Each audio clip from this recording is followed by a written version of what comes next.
Chapter 213. Tang Zheng could not help but have a new understanding of the Li Palace, and hurriedly asked, "Where is the Li Palace?" Since the Li Palace was the place that collected the most comprehensive information, then maybe they knew where the cultivators went, or where the conflict between the martial artists and the cultivators came from. Pose Mu Hongyan shook her head. Since it is a mysterious place, then of course the average person would not know where it is. If you want to know, then it is best to ask her directly. Mu Hongyan pointed at Li Xiaotian, who walked out. Tang Jing bitterly smiled. Prying open Li Xiaotian's mouth was easier said than done. What are you saying about me?" Li Xiaotian frowned and asked. Tang Jing glanced at the bra in her hand and said, "We are saying that with your airport shape, do you still need to wear this thing?" Li Xiaotian was furious. "You are the airport shape." Tang Jing shrugged. "I am an airport shape. It is normal for a man to be an airport shape, but for a woman, it is not normal." "How am I an airport shape? My chest is so big, wearing this is just right." Li Xiaotian argued. "Is it big? How come I don't see it, if you have the guts to take it off and prove it?" Tang Zheng provoked. Since Li Xiaotian was always like a ghost, then why not just make her angry and leave? Li Xiaotian fiercely glared at Tang Zheng, then suddenly had an idea and said, "I already said that men are not good things. On the train you took advantage of me, and now you want to see my chest." When these words came out, the surrounding women all glared at him. This guy was too shameless. He had already taken advantage of her, and now he made such a vulgar request. The men wanted to beat their feet and beat their chests. How could this brat be so lucky? Not only did he have a beautiful girlfriend, but he could also casually take advantage of other beauties. Tang Zheng was greatly embarrassed. This woman really dared to say anything. Feng Shishir blushed, and pulled Tang Zheng to the cashier to pay. Li Xiaotian immediately followed, put the bra on the cashier, and said without any trace of politeness, "Pay for me too." Tang Zheng rolled his eyes. "Why should I pay for you? I said that I am penniless. If not you, who will pay?" Li Xiaotian retorted. "Who wants to pay? I will not pay. I have known you for less than a day, and haven't you harmed me enough? How can I pay you? No way." "Stingy? How can a man be so stingy?" "Who said that men can't be stingy?" Seeing the two of them arguing, many men said in their hearts, "I will pay for it. To buy a bra for a beautiful woman, what a great blessing this is." Mu Hongyan came over with a smile, shook her head and said, "You two don't quarrel. You are my guests, of course. I will pay. How can I let you pay when you come to Dianan?" Then she handed over a bank card to settle the bill. Then they went to buy other clothes and daily necessities. Tang Zheng and Li Xiaotian were still tit for tat, sparks flying everywhere. Finally, it was not easy to return home and stop. As night fell, the small villa near the water was particularly quiet, and people's hearts could not help but settle down. Tang Zheng lay in bed for a long time, guessing that the others should be asleep, and then he tiptoed out of bed, opened the door, and walked to Feng Shishir's room. When he passed by Mu Hongyan's room, he couldn't help but stop because he heard a burst of stifled sobbing coming from her room. If it wasn't for his amazing hearing and coincidentally passing by the door, he wouldn't have heard the sobbing at all. His heart trembled. Could it be that something had happened to Mu Hongyan? Otherwise, why was she so sad? He didn't intend to meddle in other people's business, but thinking about her careful care today, he still couldn't bear it and decided to find out. Knock knock.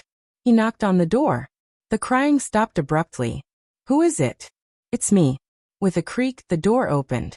Mu Hongyan looked at Tang Zheng with red eyes and forced a smile. "What's the matter?" Tang Zheng asked with concern. "Did something happen? I heard you crying."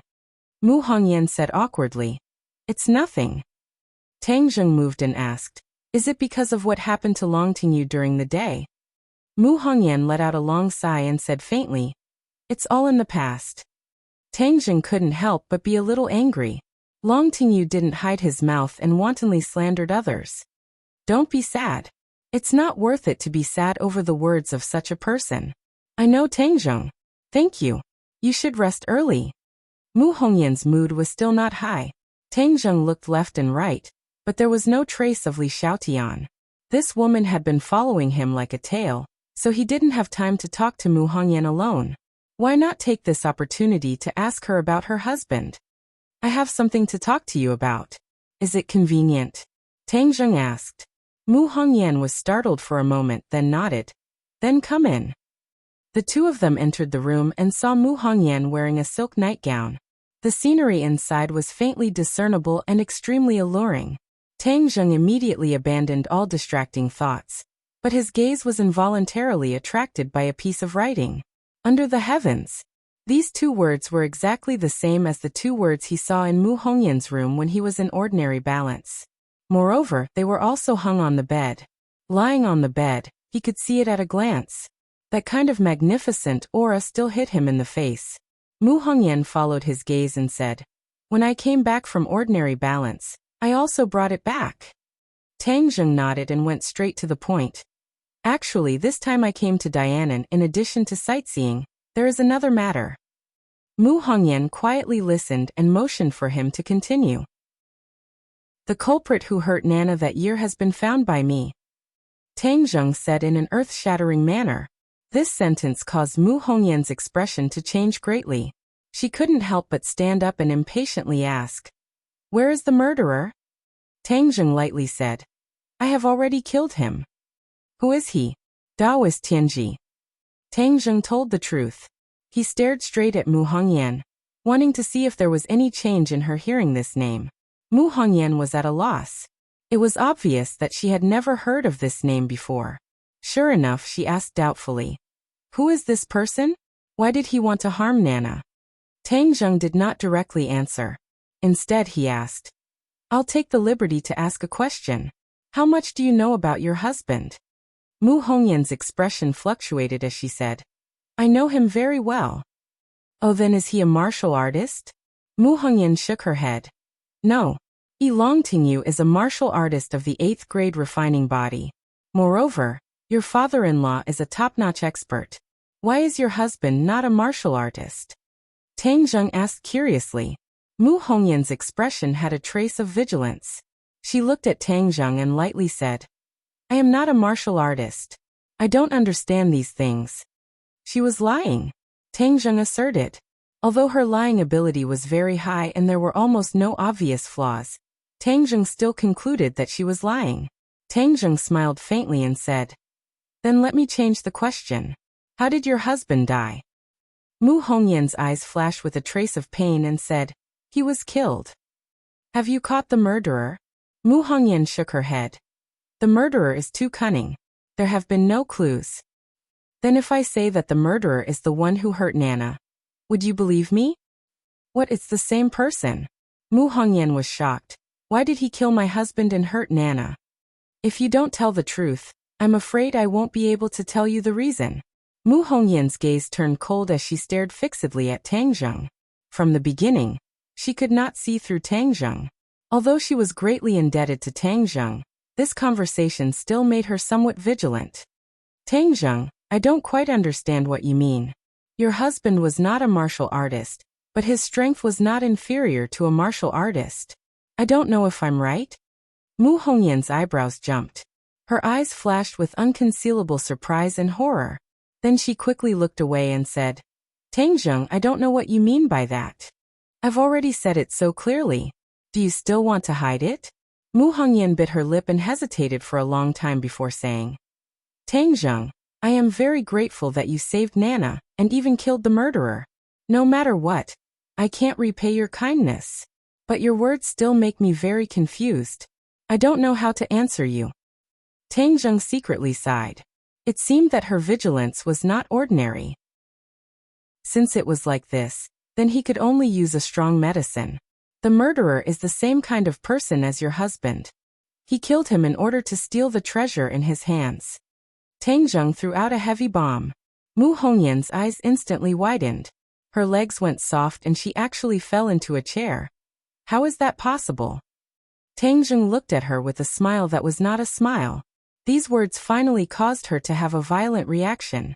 It seemed that she was very clear that her husband was a cultivator, and that cultivators were different in this world. Therefore, she was so careful. Even if Tang Zheng was her benefactor, she did not dare to speak carelessly. Anything is possible. It seems that you also know about your husband. This group of people killed him for the treasure, but did not obtain the treasure. So in order to vent their anger, they burned Nana. Why are they so ruthless? We have no enmity with him. Why would he do this to our family? Mu Hongyan bitterly muttered to herself. This person is deranged. To him, killing is a trivial matter. Tang Zheng lightly said. Mu Hongyan suddenly raised her head and asked, how do you know these things? Of course it was the murderer who told me before he died. But you can rest assured that I have no enmity towards you. Otherwise, I would not have saved Nana. Moreover, I also like Nana very much. Mu Hongyan became more and more vigilant towards Tang Zheng. After all, this matter was very important. Even if Tang Zheng was her benefactor, she did not dare completely trust him. From her eyes, Tang Zheng could already read her thoughts. But he did not care. If it was anyone else, they would have the same reaction as her. Your husband is a cultivator. Who else knows this secret? Cultivator. Mu Hongyan's lips trembled. It had been many years since she heard these two words. These two words were like a nightmare. Because of this identity, her happiness had turned into nothing. Chapter 214. Mu Hongyan looked at Tang Zheng in horror. The word cultivator was like a bolt from the blue, causing her brain to temporarily forget to think. After a long time, she recovered and asked, how do you know about cultivators? What is your identity? Tang Zheng smiled and said, neither too fast nor too slow. You don't need to be nervous. You have seen my family's situation, so you should know what my identity is. Naturally, I am not your enemy. It's just that I happen to know about cultivators. No wonder you are so vigilant. After all, cultivators are different in the eyes of others. Mu Hongyan recalled the process of meeting Tang Zheng. Tang Zheng really did not have any bad intentions towards her. Instead, he selflessly helped her. It seems that she was too cautious. Tang Zheng, I'm sorry my reaction was too extreme.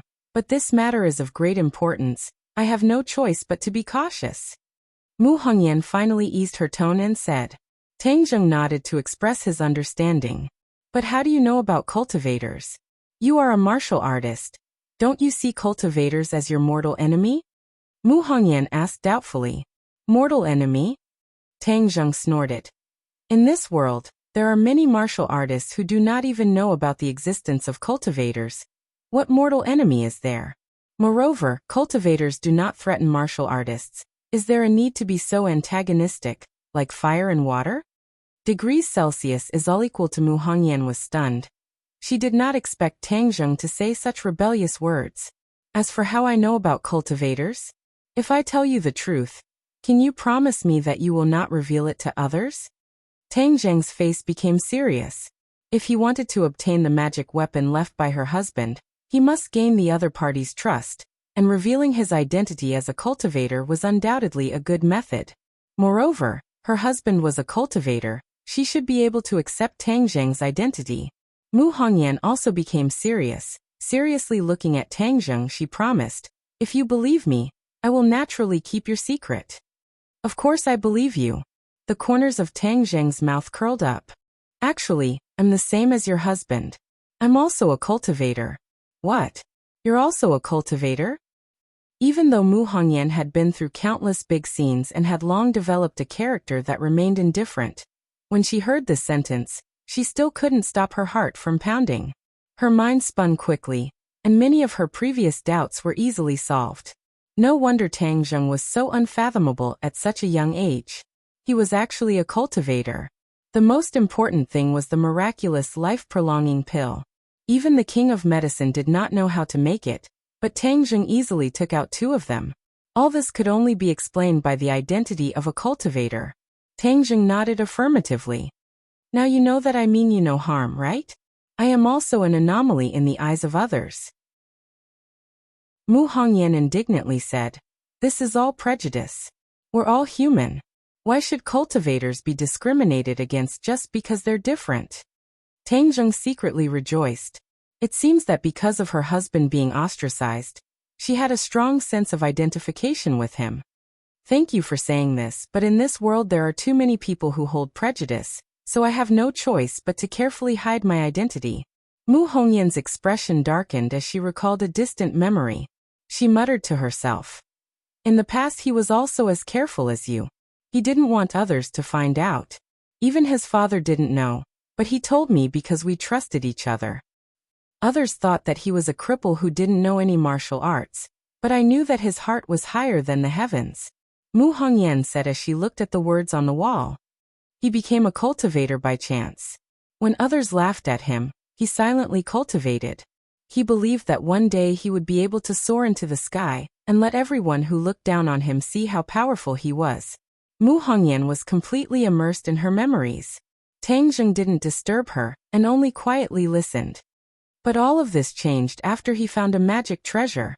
I don't know what kind of magic treasure he found, but before he could share this joy with me, he was killed.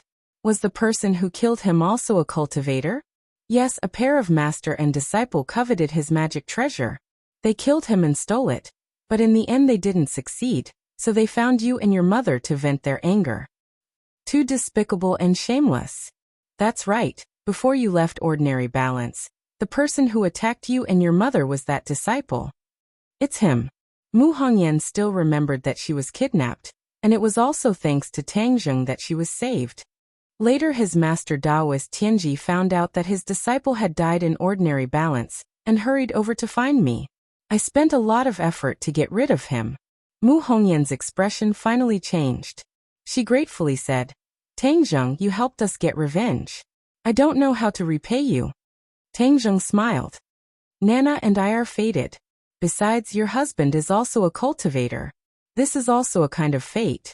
Avenging him can be considered a good thing. Then you said that there was another purpose in coming to Dianan. What is it?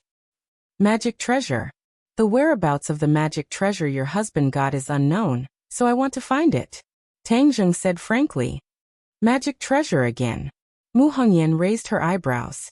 Her husband died because of the magic treasure. She didn't expect that Tang Zheng would come because of the magic treasure again. I'll tell you the truth.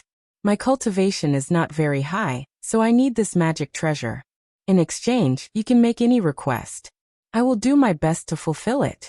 Everyone was familiar with each other. Tang Zheng obviously couldn't rob her. Mu Hongyan shook her head. I already said it. He didn't have time to tell me what magic treasure it was, and he didn't even tell me where the magic treasure was before he met with an accident. Mu Hongyan's eyes were firm. She didn't lie. Tang Zheng couldn't help but feel gloomy. Could it be that this time he had to return empty-handed? The mysterious level magic treasure was very important to Tang Zheng. Then did he leave any clues? Tang Zheng didn't give up and asked. Mu Hongyan thought for a moment and said uncertainly, I don't know about this. In the past he liked to lock himself in the training room. If he left a clue, maybe it's in the training room. Tang Zheng's head rekindled with hope. He said, Then can you take me to the training room to take a look? Mu Hongyan didn't rush to answer. Instead, she said, Tang Zheng, you saved me and Nana many times. If you find this magic treasure, it wouldn't be too much to give it to you. But I still have a presumptuous request. Tang Zheng didn't want to reap without sowing, so he didn't feel disgusted. He said, Please speak. Nana is still young. I want her to inherit her father's will and become a cultivator in the future. Mu Hongyan said firmly. Tang Zheng was shocked when he heard this. Cultivators are different in other people's eyes. Their future path is destined to not be smooth. Why do you want her to walk this path? Her grandfather is a top expert. If she learns martial arts from him, she will definitely have great achievements in the future. Mu Hongyan didn't waver. She said, No, she is her father's daughter. Inheriting her father's will is her responsibility. So what if she is different? She can also shine. Tang Zheng couldn't help but be infected by her tone. This woman wasn't a cultivator, but she had this kind of courage. It was really rare. Okay, I promise you. Whether or not I can find the magic treasure, I will let Nana become a cultivator. Moreover, when I healed Nana, she already had a trace of power in her body. In the future, her cultivation will be twice the result with half the effort. This was a blessing in disguise for Nana. Although she had suffered for so many years, ever since Tang Zheng broke the curse technique, she had a trace of power in her body. Maybe it was predestined. The little girl's path had already been arranged. She was destined to become a cultivator, just like her father. Mu Hongyan's expression became excited. Thank you, Tangjung. Let's go to the training room. Walking out of the room, he found that there was another person in the corridor, Li Xiaotian. Li Xiaotian turned his head and saw that Tangjung and Mu Hongyan had actually walked out of the room together. Furthermore, both of them were wearing pajamas. He couldn't help but be dumbstruck. He was even more surprised than if he had seen a ghost. She pointed at the two of them. You're actually together. In the middle of the night, a single man and a single woman were in the same room. It was too confusing. Could it be that what Long Tingyu said was true, that the two of them really had an affair? Tang Zheng was too much of a beast. He didn't even let the young woman go. But that's right. This young woman is too tempting. Ordinary men would find it hard to resist her charm. Mu Hongyan saw that he had been misunderstood and was extremely embarrassed. Just as he was about to explain, he saw Li Xiaotian quickly return to his room. However, he didn't forget to glare at Tang Zheng and open his mouth. Tang Zheng recognized that she had scolded him with the word beast. Tang Zheng smiled bitterly. This woman was really meddling in other people's business. I didn't do anything, so what right do you have to scold me? Scold me for being a beast. Be careful that I don't do anything to you someday. Mu Hongyan said awkwardly. She must have misunderstood. I'll explain it to her tomorrow. Tang Zheng said indifferently.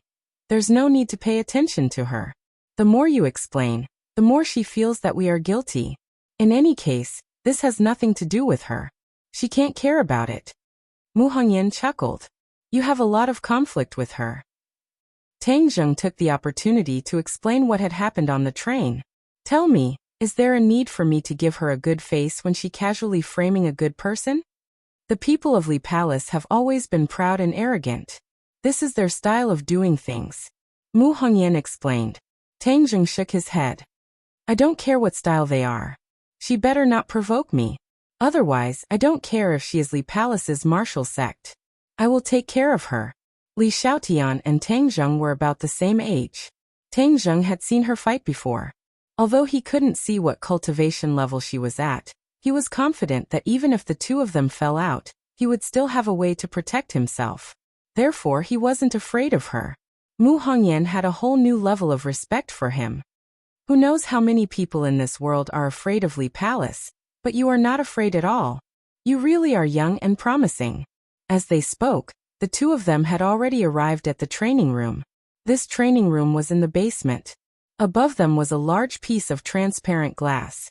On top of it, there was a ripple of light. The basement was actually at the bottom of the lake. It must have taken a lot of effort to build it. Tang Zheng suddenly realized that cultivating at the bottom of the lake could not only hide his identity, but he could also continuously absorb spiritual energy from the lake. It was killing two birds with one stone. Chapter 215.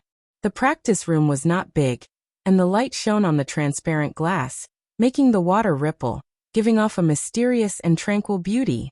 Sogu 360 So-so. Tang Zheng began to search, but the room did not have any cabinets or other places to store things. It was simply empty. Seeing that he had already searched twice but still found nothing, Mu Hongyan said, Ever since my husband passed away, I have rarely come to this room, but I have not touched a single brick or piece of wood in here. Tang Zheng stopped and lowered his head in contemplation. Magic treasures were very important things, so of course they would not be placed in an open place.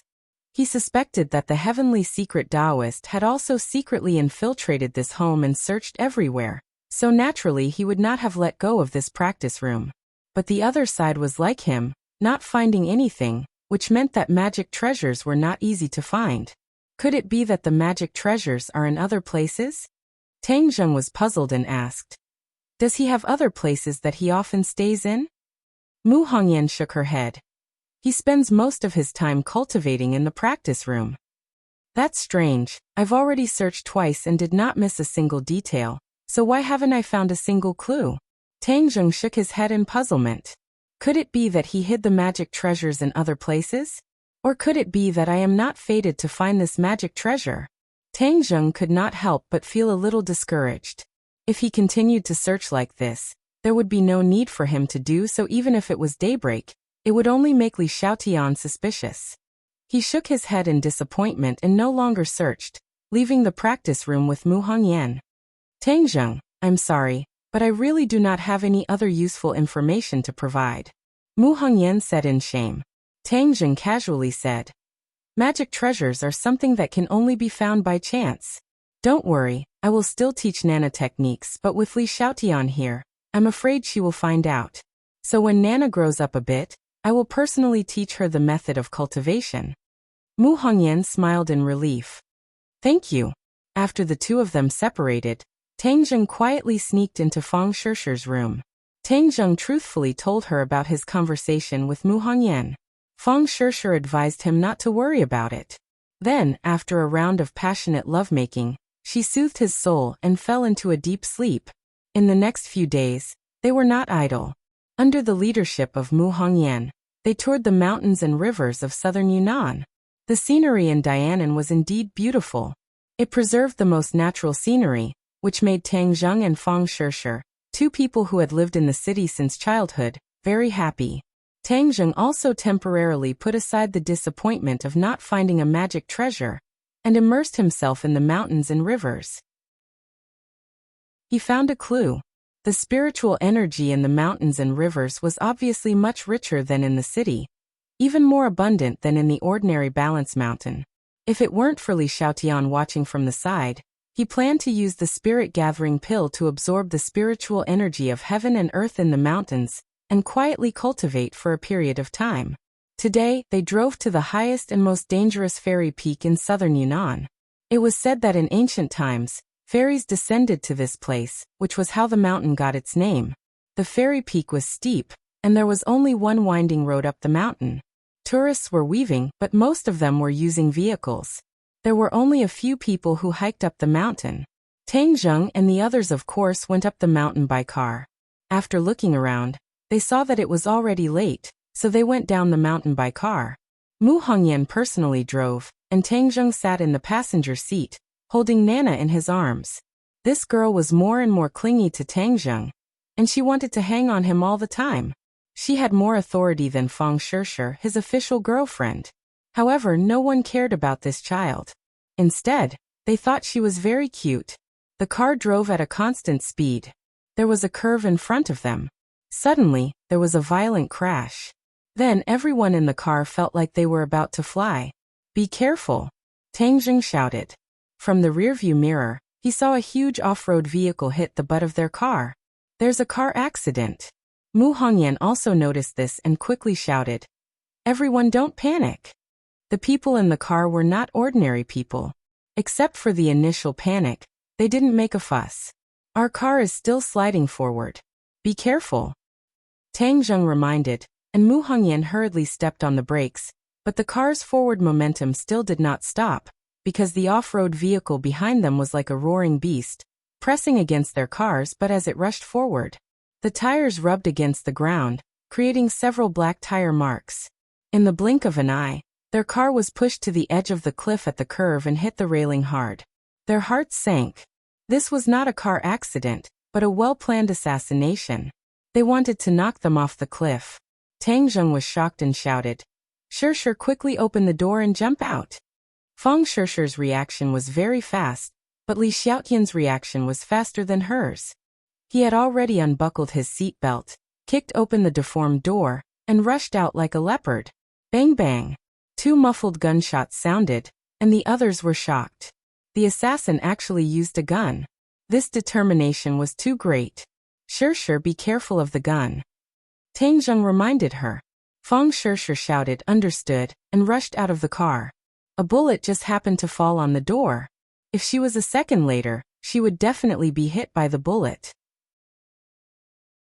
These people are not ordinary people, Tang Zheng thought, but he didn't have time to think about who sent the other party and who the target was.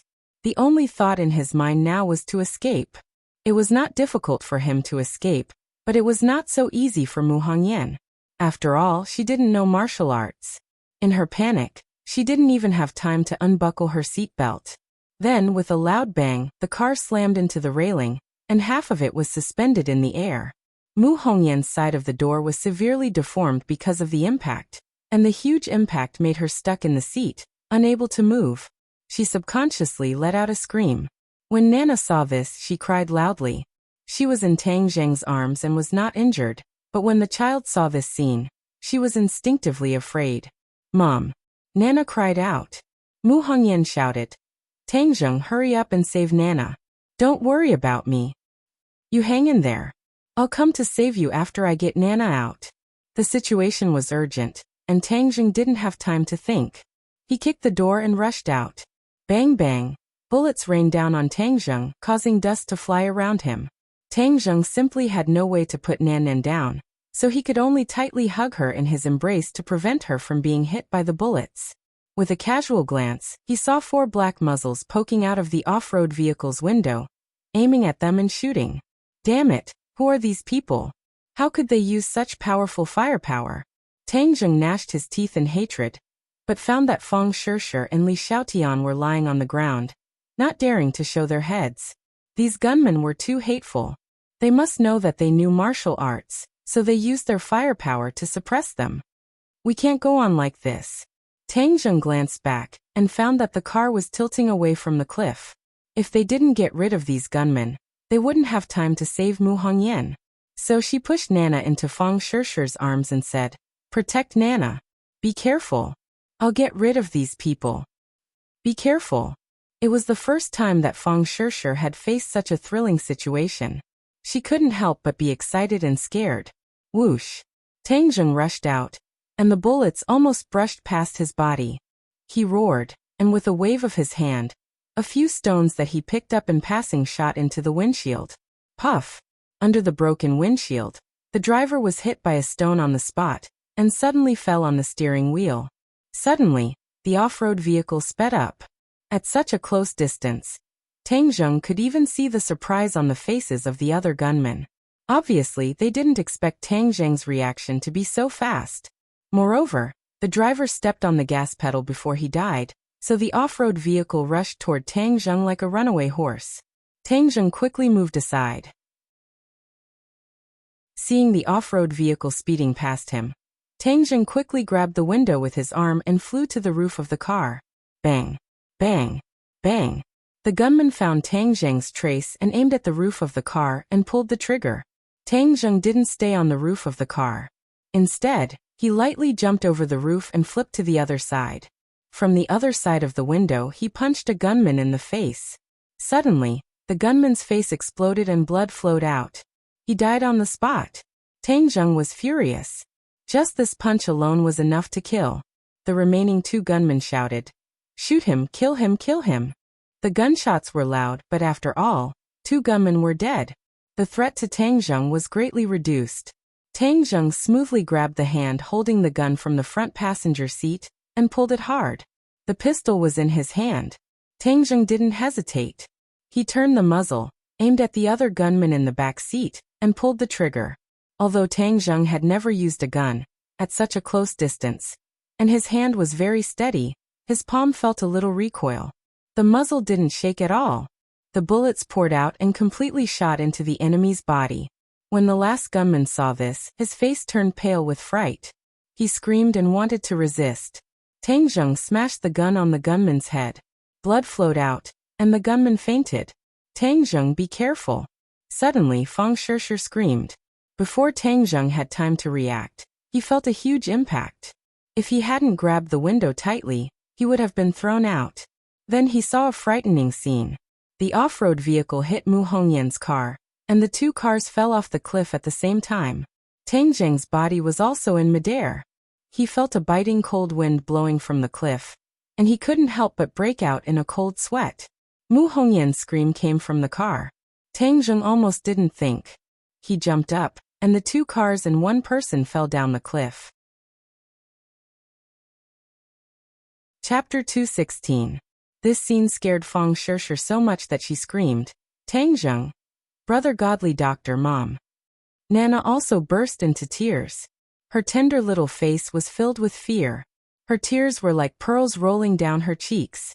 Please add. Li Xiaotian also smacked her lips. It was hard to hide her surprise. He really dared to jump. Tang Zheng threw himself onto Mu Hongyan's car and quickly got into the car. He saw Mu Hongyan's face was ashen. She was already in despair. When she saw Tang Zheng, Mu Hongyan shouted in surprise, "What are you doing here?" "I said I would save you. Naturally, I will come to save you." Tang Zheng pulled out War Soul from under the seat. He even brought War Soul with him when he came out for a trip. War Soul flashed with a black light and slashed the other side of the car door.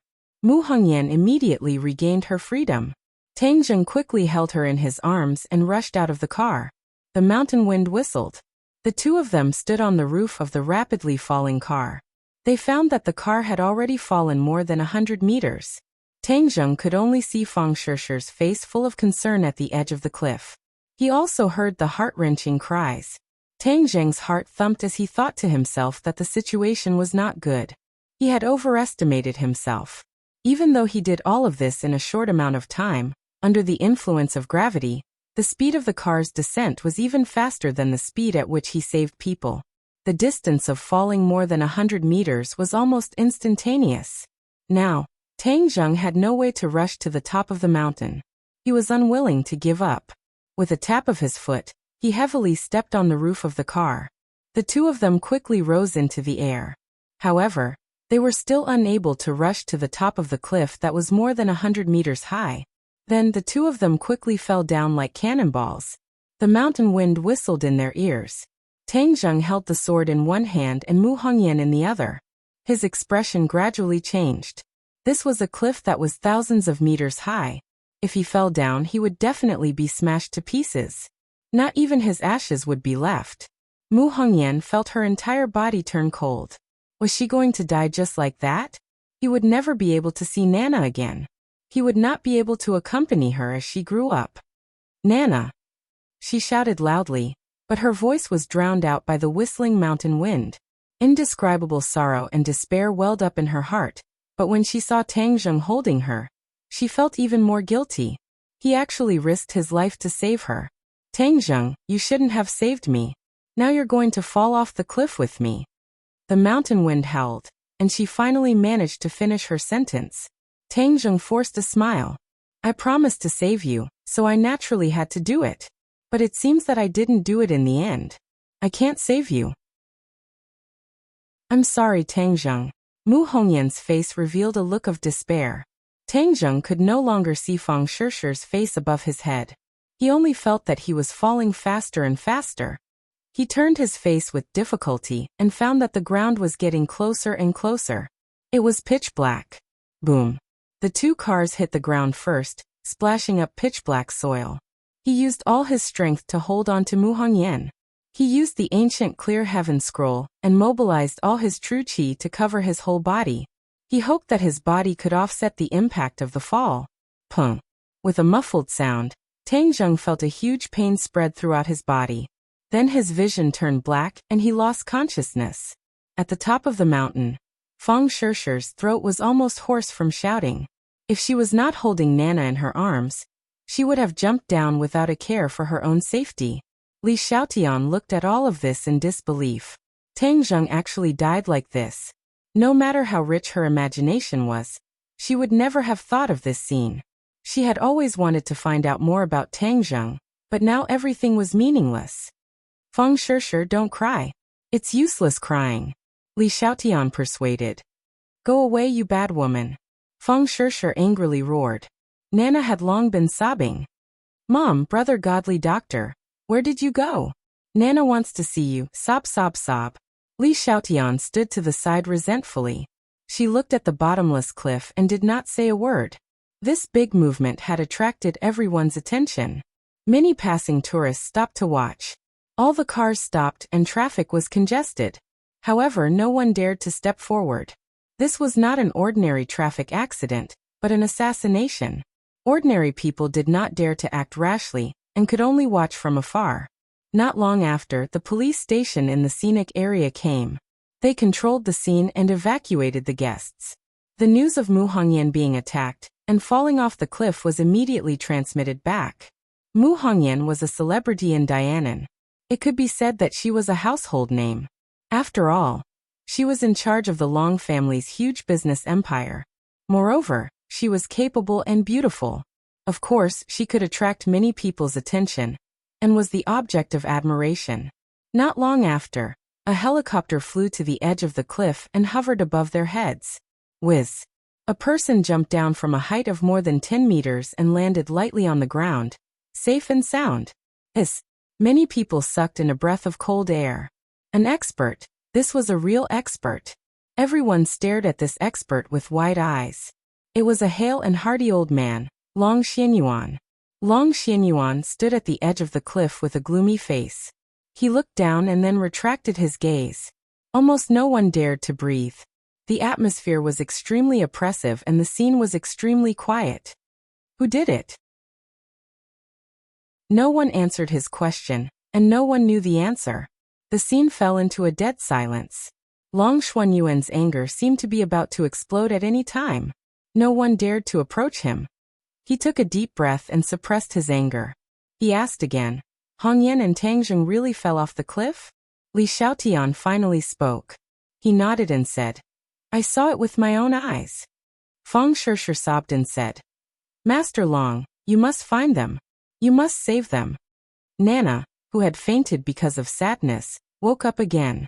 When she saw Long Xianyuan, she immediately threw herself into his arms and cried, Grandpa, Mom and Brother Godly Doctor fell. You must save them. Nana wants them. A trace of pain and love flashed through Long Xuanyuan's eyes. He patted his granddaughter's shoulder and comforted her. Nana, don't worry. Grandpa will definitely find them. They will be fine. Yes, I believe they are still alive. Feng Shishir nodded firmly. Long Xianyuan and Li Xiaotian looked at her in surprise. They didn't know where her confidence came from. This was a cliff that was thousands of meters high. No matter who fell, they would be smashed to pieces. Long Xianyuan might have been infected by Feng Shishir's persistence. He said, I will send people to search immediately. The helicopter circled around, and immediately dived down to the bottom of the mountain to begin the search. Long Xianyuan, on the other hand, brought Feng Shishir and the others to the car and returned to the small villa by the lake. The news of Mu Hongyan being attacked and falling off the cliff quickly spread to the ears of the various forces in Dianan. Everyone wondered if they had heard wrongly.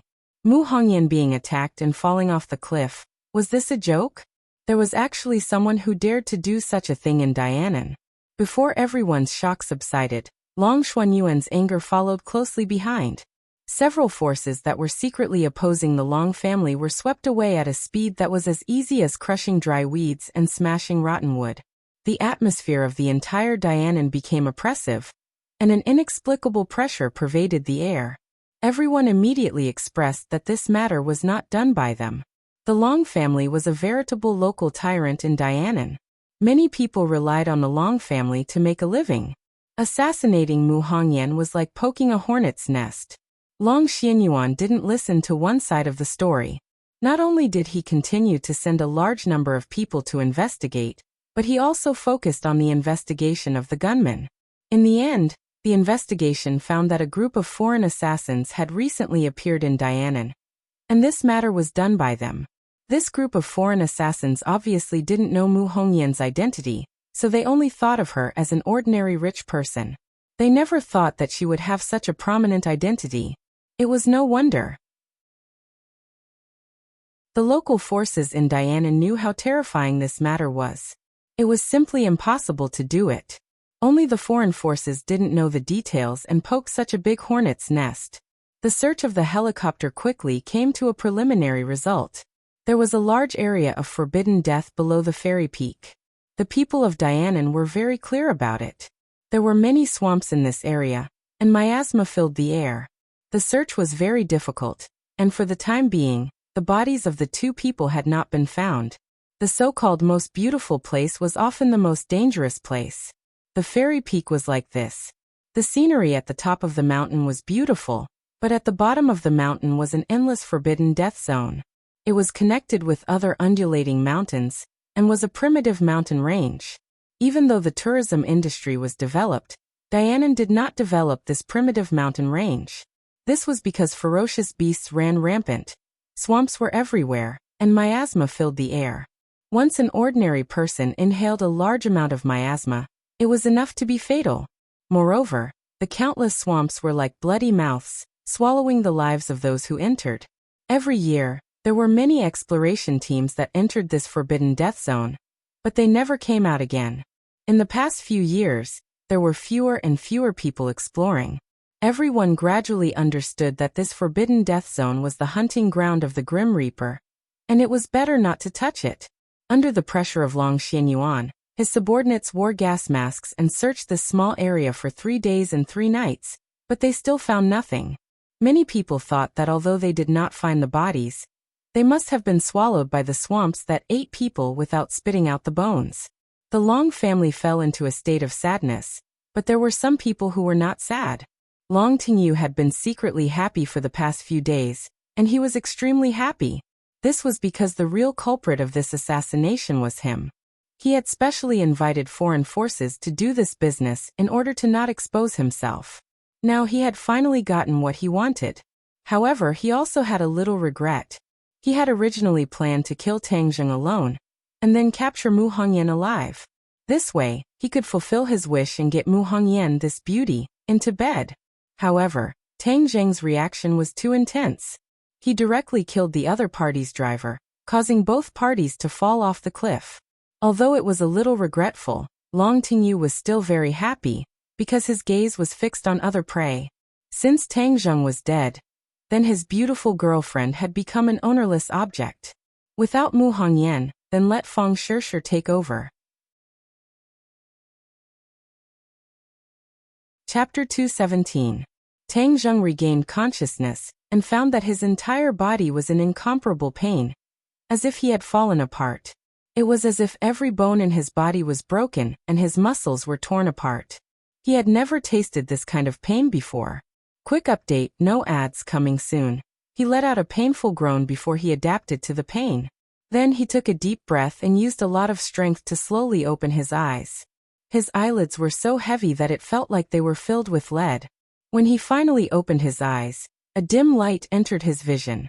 The scene in his field of vision slowly condensed together and projected on his retina. This was a dim wooden house. The wind was blowing all around, and there was light coming in through the cracks in the wood. Tang Zheng was lying on a cold wooden bed. His body was tied to the bedboard by ropes, making him unable to move. What's going on? Why am I tied up? Didn't I fall off the cliff with Mu Hongyan? Shouldn't I be dead? Is this the ghost realm? No, Tang Zheng had heard a little about the ghost realm from Tian Chanzi. This was definitely not the ghost realm. Moreover, after people died, they became ghosts and were muddle-headed. How could they be as clear-headed as he was? He could still remember everything that happened before, and the feeling of his body was so real. I'm not dead. Tang Zheng immediately judged this point.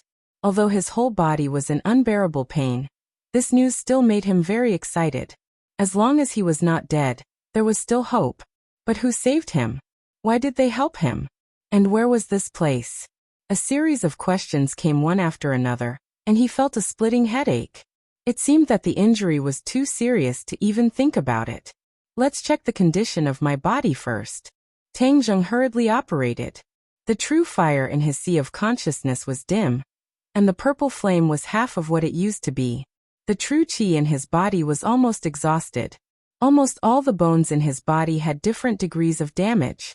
His arm and leg bones were broken, and several of his ribs were broken. His muscles were also torn, and even his internal organs were shaken and displaced.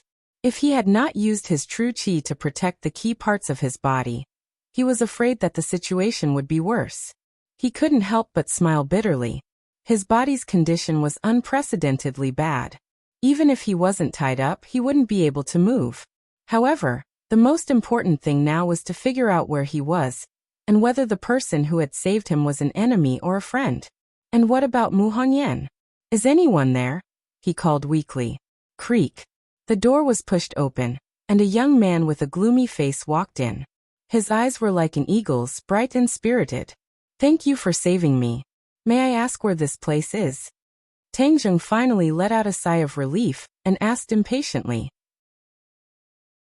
The young man didn't say a word, looking down at him like a tiger eyeing its prey. Tang Zheng's head thumped. This look is not good. I didn't do anything bad. Is there a need to be so hostile? Hello. Tang Zheng tried to say hello again. The young man didn't move, making Tang Zheng wonder if he was a mute. Their eyes met, and after a moment the young man coldly asked, "Who are you?" Tang Zheng let out a sigh of relief. Since the young man spoke, then there was a way to communicate, so he quickly said, "I am an ordinary person. I fell from the top of a cliff and woke up here. Was it you who saved me? Thank you. Also, I have a companion. I don't know how she is." The young man didn't answer. Tang Zheng secretly felt bad. Could it be that Mu Hongyan died? Then Nana would become a real orphan. She didn't die. The young man suddenly said. Tang Zheng almost rolled his eyes. Can you not speak so slowly? You almost scared me to death. You are a liar, not a good person. The young man decisively said. Tang Zheng was stunned.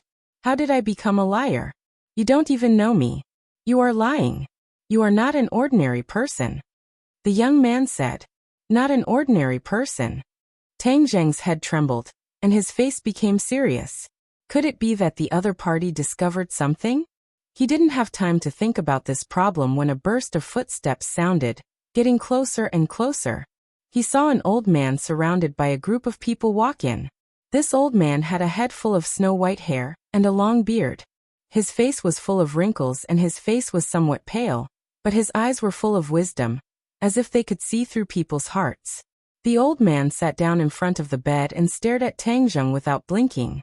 He asked in an amiable manner, "This little brother, you fell off the cliff and were saved by my clansmen when they were hunting. Now you are safe." Tang Zheng said that he was afraid it might not be safe, but after all, it was the other party who saved him. He hurriedly said, "Thank you for saving my life. I have a few questions to ask, little brother." The old man politely said. Tang Zheng was a fish on the chopping block, so he naturally couldn't refuse. He softly said, "Please ask. Is this your sword?" The old man took out a sword from behind him and asked. Tang Zheng's eyes narrowed. This was his war soul sword. He didn't expect it to fall into the hands of the other party, but he was relieved. At least the war soul sword was not lost, otherwise he would have suffered a great loss. Seeing the other party ask about the war soul sword so seriously, Tang Zheng hesitated.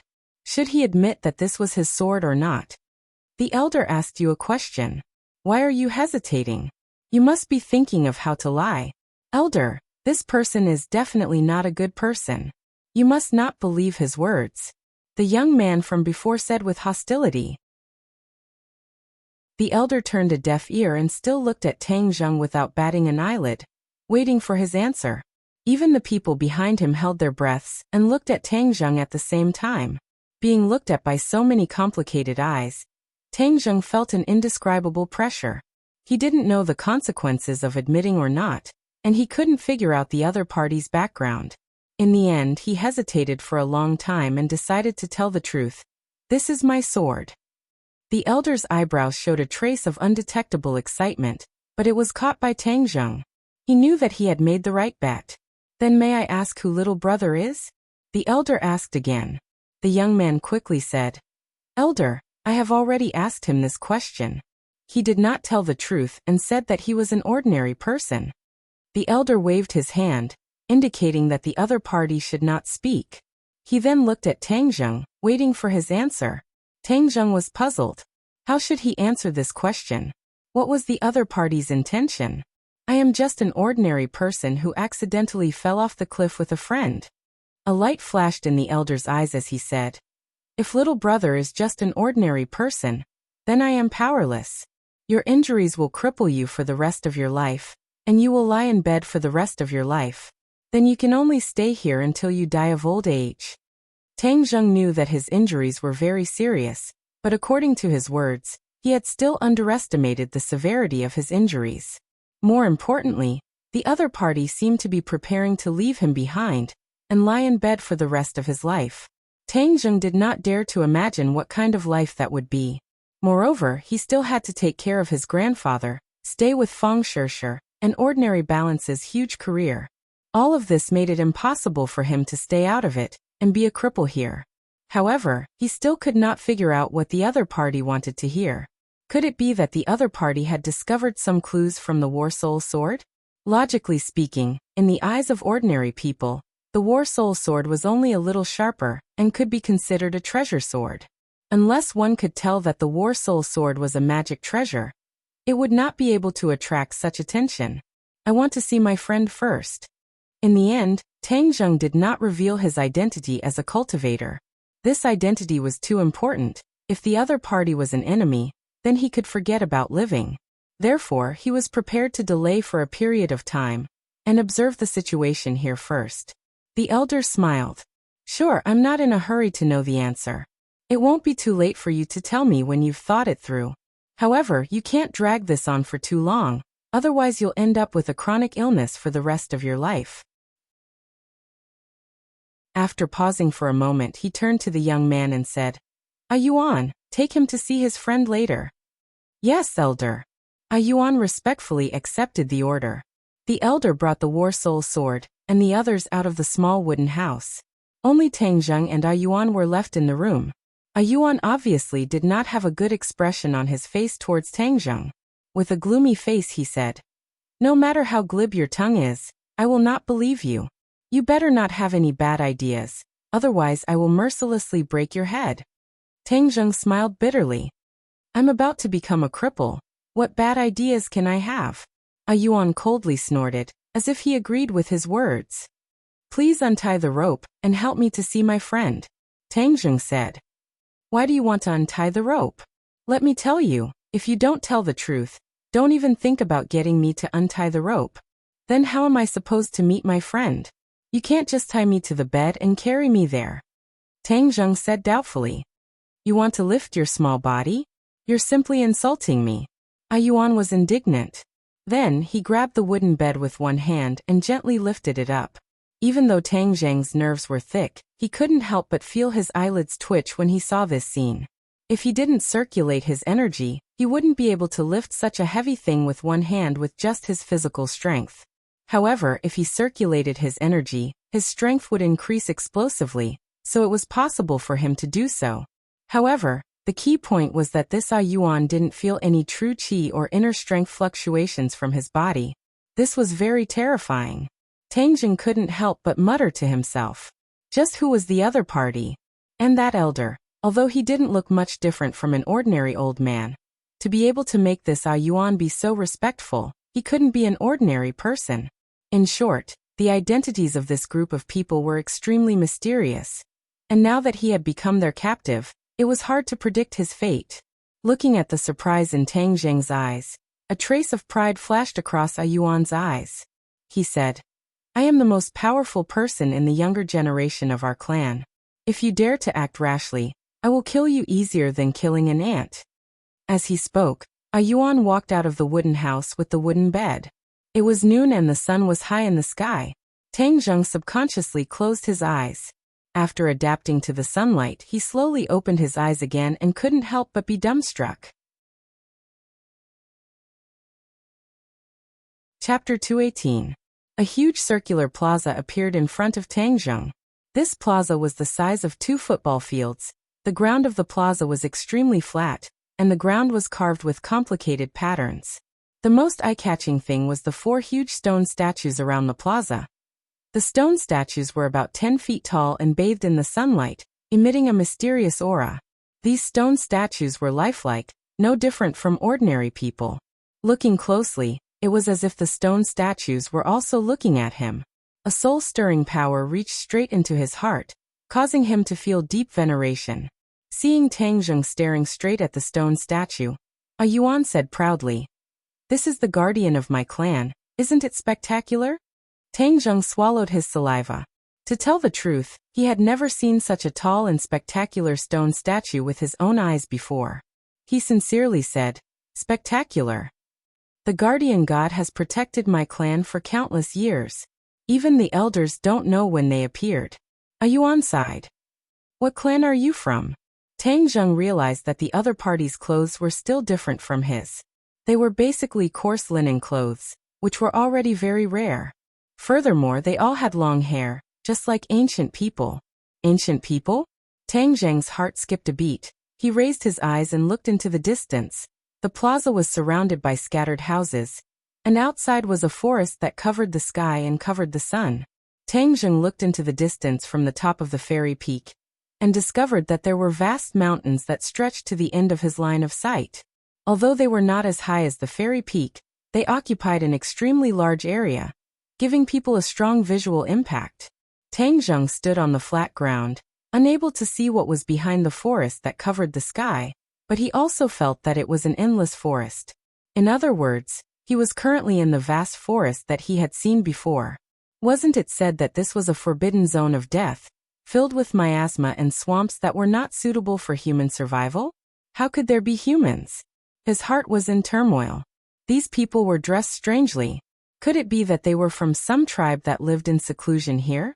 Tang Zheng could not make up his mind. If they were really an ancient tribe that lived in seclusion here, how could they avoid the detection of such high-tech satellites with such advanced technology? After all, with such a huge square, and these mysterious stone statues standing in broad daylight, the low Earth orbit satellites that were tens of thousands of meters above the ground would definitely notice them. Hearing his question, Yuan glanced at him warily and said, "You want to get information from me? No way." Yuan's progress was like flying. Holding the wooden bed, he quickly arrived at a house at the edge of the plaza. This house was obviously much better than the house Tang Zheng lived in. From afar, Tang Zheng saw a familiar figure sitting in front of the house. His eyes were blank, and he was holding his chin with one hand. He was staring at the square in a daze.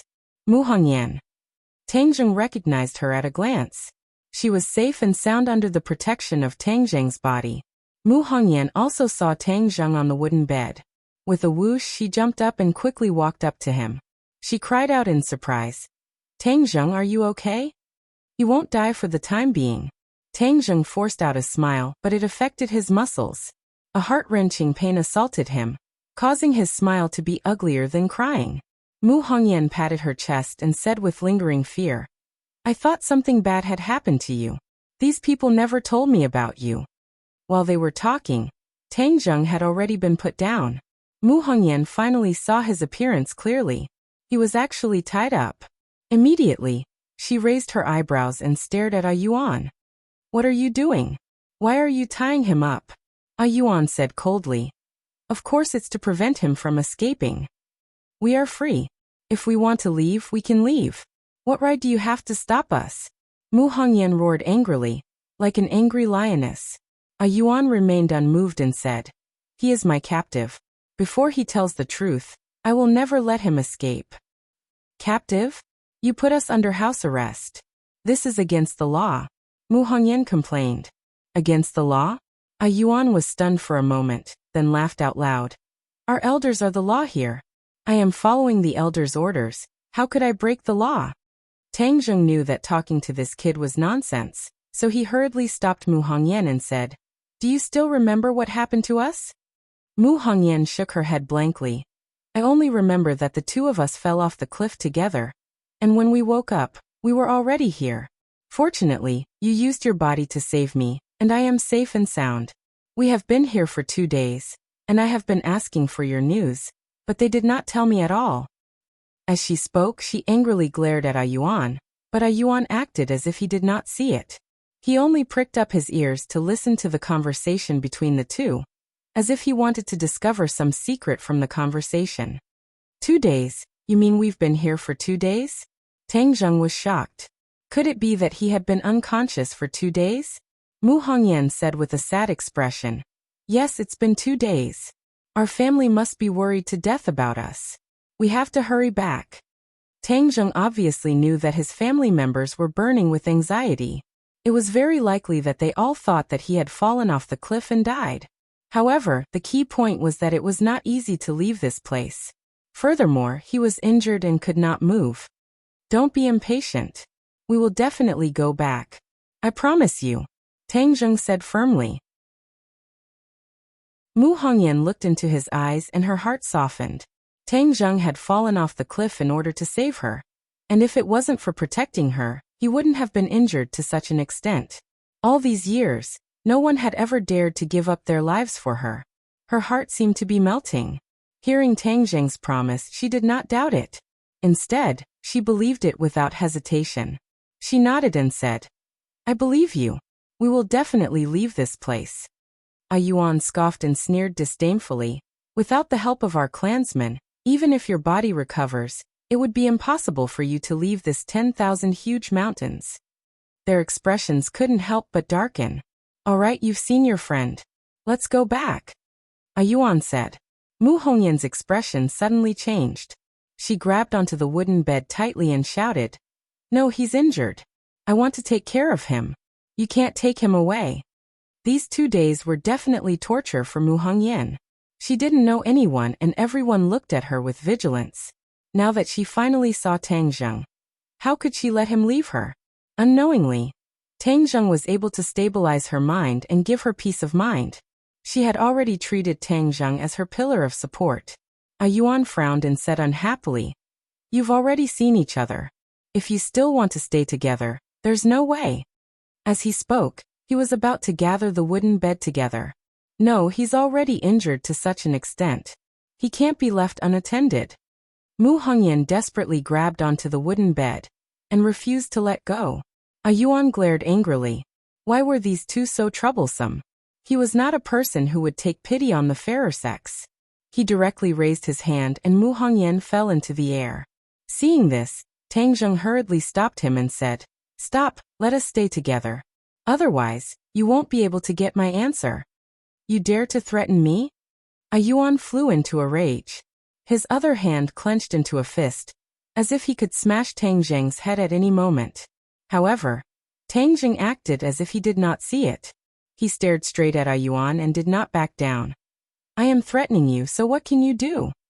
Do you believe that I won't blow your head off with one punch? Haha, alright then come. Since I've already become like this, I don't care if I take another punch." Tang Zheng laughed. A Yuan was startled. This person was really not afraid of death. Of course, he did not dare to kill Tang Zheng. Otherwise, the elder would skin him alive. "If you can't make the decision, you can ask your elder," Tang Zheng said. "Just you wait, I will never let you succeed." A Yuan angrily put down the wooden bed. Mu Hongyan landed on the ground again. Her legs went soft as she laid on the bed, exhaling like an orchid. A Yuan angrily left and went to ask for instructions from the elder. Tang Zheng and Mu Hongyan could finally be alone. He hurriedly said in a low voice, "Have you found any useful information in the past 2 days?" Mu Hongyan took a deep breath and said, "In the past 2 days, I have been restricted from moving too far, but I have also seen some things. This is obviously an ancient tribe that lives in seclusion in the 10,000 mountains. It was hard to imagine that there was such an ancient tribe living in the death-forbidden zone in everyone's eyes. They hunt for a living. Every day, I can see people carrying the corpses of ferocious beasts back. The people of this tribe seem to be extremely strong, and there are hundreds of them. Then is there any way to leave this place?" Mu Hongyan shook her head. "There are people guarding every exit, and the houses are surrounded by high fences, so there is no way to escape. Just like what that person said earlier, this is the depths of the 10,000 mountains, and other than them, it would be very difficult for outsiders to leave." As she spoke, her expression couldn't help but darken. She originally thought that she would die without a doubt, but she didn't expect to be saved. However, just as she escaped from the gates of hell, she entered the tiger's den and fell into the hands of this mysterious tribe, who she didn't know if they were enemies or friends. "Tang Zheng, let me see if your injuries are serious." "Are they serious?" Mu Hongyan asked worriedly. Tang Zheng laughed bitterly. "I can still hold on for a few days with this injury, but I'm afraid it's hard to say if I can recover in the end. I don't even know how many bones I have broken." Mu Hongyan's eyes reddened, and she was about to cry.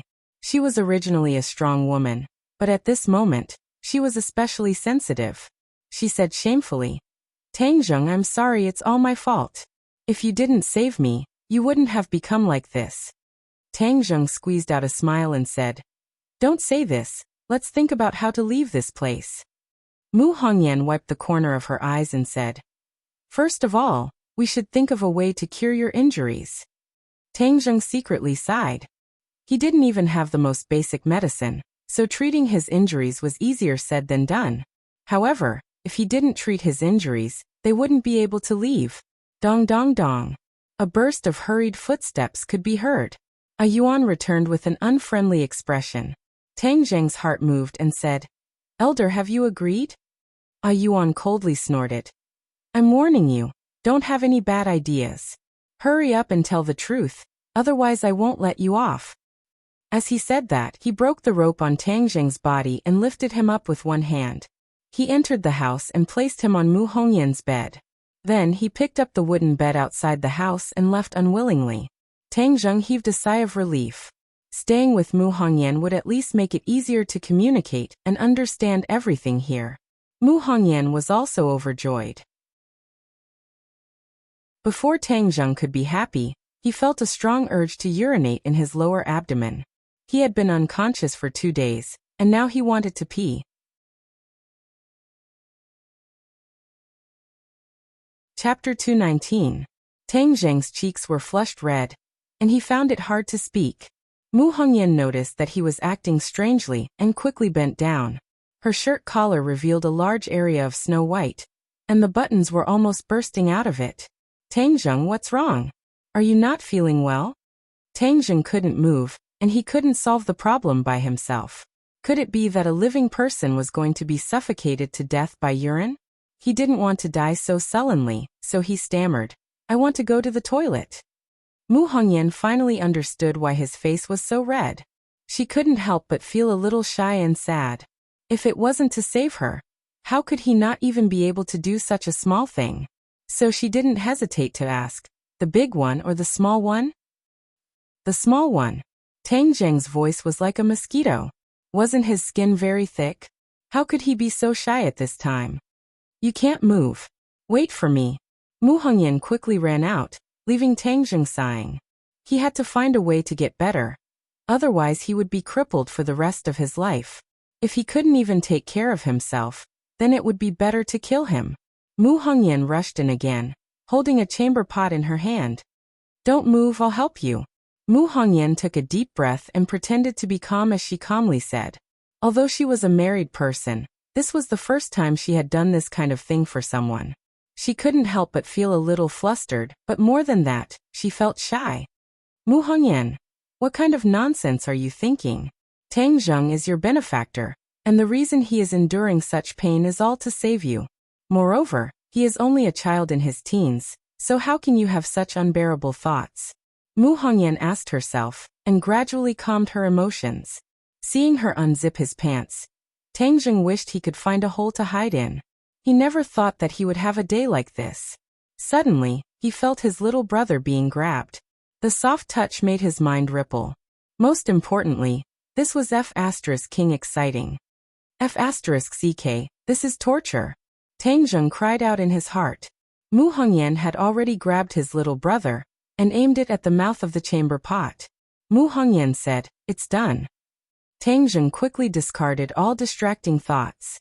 The urge to pee hit him, and his whole body relaxed. The sound of water splashing could be heard. He wished he could finish peeing as soon as possible, but he had accumulated too much in the past 2 days. It was as if there was no end to it.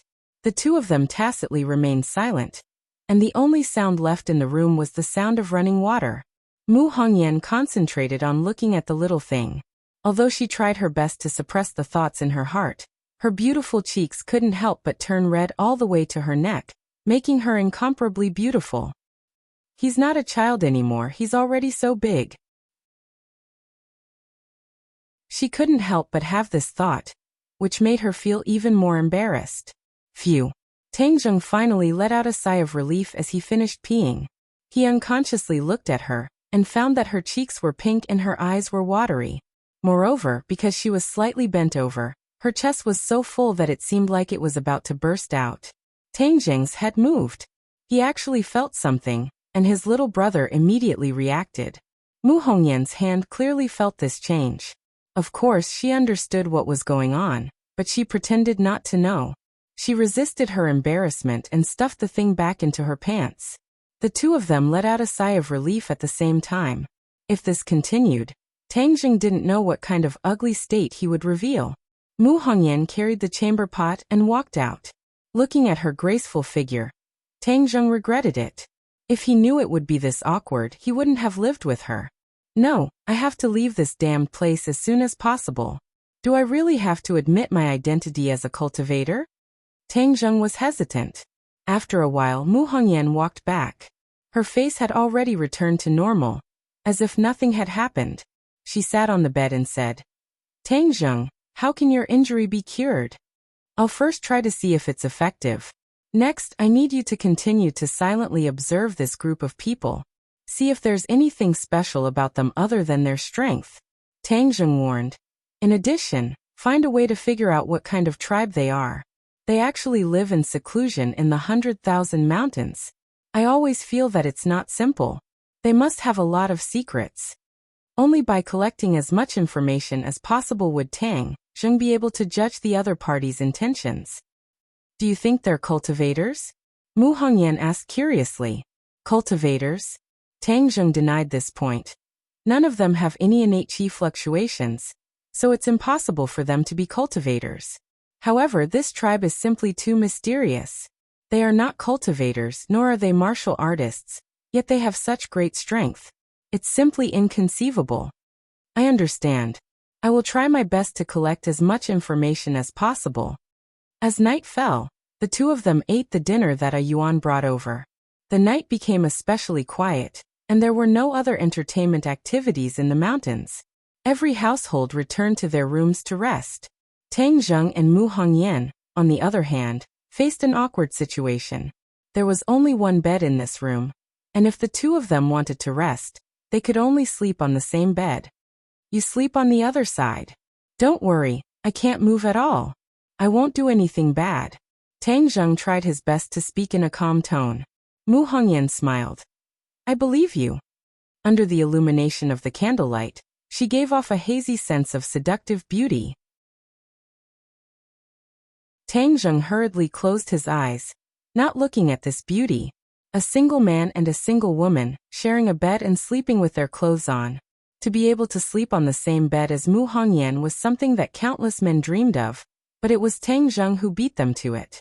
However, he couldn't do anything about it. However, smelling the fragrance emitted from her body, he still couldn't help but feel a surge of emotions. He forced himself to abandon all distracting thoughts and only fell asleep in the middle of the night. Mu Hongyan fell asleep in a daze. In her dream, she actually dreamed of the embarrassing scene during the day. In her dream, she still saw Tang Jing's thing grow bigger and harder. She couldn't help but panic. Suddenly, a painful groan woke her up. She opened her eyes in a daze and found that Tang Jing was sweating profusely, his mouth continuously letting out painful cries. Tang Jing, what's wrong with you? She was shocked. It hurts, my whole body hurts. Tang Jing's whole body trembled as if he was sleep-talking. Mu Hongyan's heart moved. She remembered that he said during the day that she didn't know how many bones in his body were broken. At that time, she saw that he said it so easily, so she didn't take it to heart. Only now did she understand how terrifying this pain was. It was just that during the day he had been suppressing this pain. Today he fell asleep and showed this pain. Her heart felt like it was being ruthlessly stabbed by a knife. Her eyes turned red and tears fell. She called out a few more times, but Tang Jing still didn't wake up. Tang Jing, I'm sorry. Why are you so good to me? In the past few years, there have been too many people with ulterior motives towards me. No one has been so good to me. You don't even care about your own life and have to suffer so much pain. How can I repay you in the future? She choked and found that she couldn't continue speaking. She only felt that her heart was wrapped in a warm feeling. She reached out her hand and tightly hugged Tang Jing. She let him lie in her embrace with his head resting on her full chest. In the past few years, she had never had such intimate contact with a man. She had a natural repulsion towards other people. But at this moment, she didn't feel repulsion. She only felt heartache as she tightly hugged him. She wished that she could rub him into her body and bear this pain for him. Tang Jing laid in her embrace and gradually calmed down. However, the pain between his brows was still strong. The two of them maintained this position and gradually fell asleep. At dawn, Tang Zheng opened his eyes and found that his head was resting on something soft. It was more comfortable than any of the pillows he had slept on before. Moreover, a fragrance entered his nose. He turned his eyes and immediately saw where he was. He was actually lying in Mu Hongyan's embrace. The thing behind his head was her chest. No wonder it was so comfortable. How did he run into her embrace last night? He couldn't move. Could it be that she took the initiative to hug him? He felt that he was being too whimsical. The key point was that this position was really ambiguous, causing his mind to ripple. It was also early in the morning, and all the functions of his body were in a state of excitement. He couldn't help but have a reaction. His little brother was already a pillar that could support the sky. "You're awake?" At this moment, Mu Hongyan's voice sounded. Tang Zheng was lying in her embrace, so he couldn't see her expression at all. He didn't know if she saw his ugly state. He said awkwardly, "I just woke up." "Then get up. They should be bringing breakfast." Mu Hongyan hugged his body and moved to the bed. Tang Zheng finally saw her face clearly. Her face was slightly red and her eyes were red and swollen. It seemed that she had cried last night. Suddenly, her eyes swept over Tang Zheng's lower body, and the embarrassment in her eyes became even stronger. Tang Zheng immediately caught this gaze. He was both embarrassed and anxious that she had finally discovered his ugly state. At this time, he could only be thick-skinned and pretend that he didn't see it. Fortunately, at this time, Yuan brought breakfast to break the awkwardness. After breakfast, Tang Zheng lay on the bed alone. Mu Hongyan went out of the house and gathered as much information as possible. 2 days passed like this. Every morning when Tang Zheng woke up, he would find himself lying in her embrace.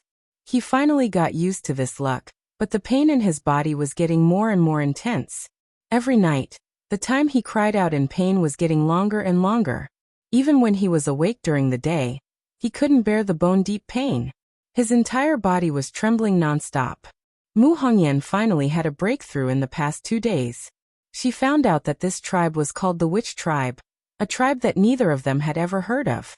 Seeing that Tang Zheng's pain was getting more and more intense, Mu Hongyan advised, "Tang Zheng, your injuries must be treated, otherwise the consequences will be unimaginable." How could Tang Zheng not understand this logic? But the current information still did not allow him to make the most correct judgment. However, if he did not treat it, he would really be crippled for life. In fact, for the past 2 days, he had been silently circulating the ancient Clear Heaven scroll, hoping to treat his injuries. However, his meridians were severely damaged, and his true qi did not recover so quickly. Everything was in vain. He gritted his teeth. Since he was going to die anyway, he had to go all out. "Go and call Yuan over." Mu Hongyan nervously left. A moment later, a burst of hurried footsteps approached from afar. Not only Yuan, even the elders had come.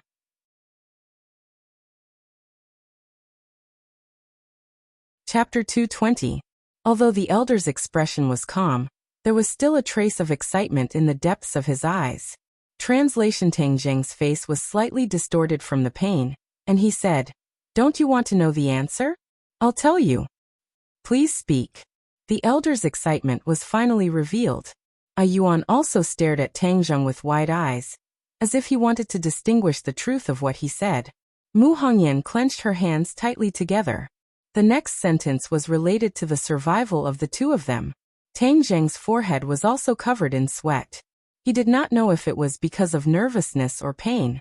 He took a deep breath and said, "I am a cultivator." Plop!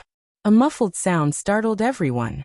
Tang Zheng's heart also jumped, but the scene in front of him left him dumbstruck. What was going on?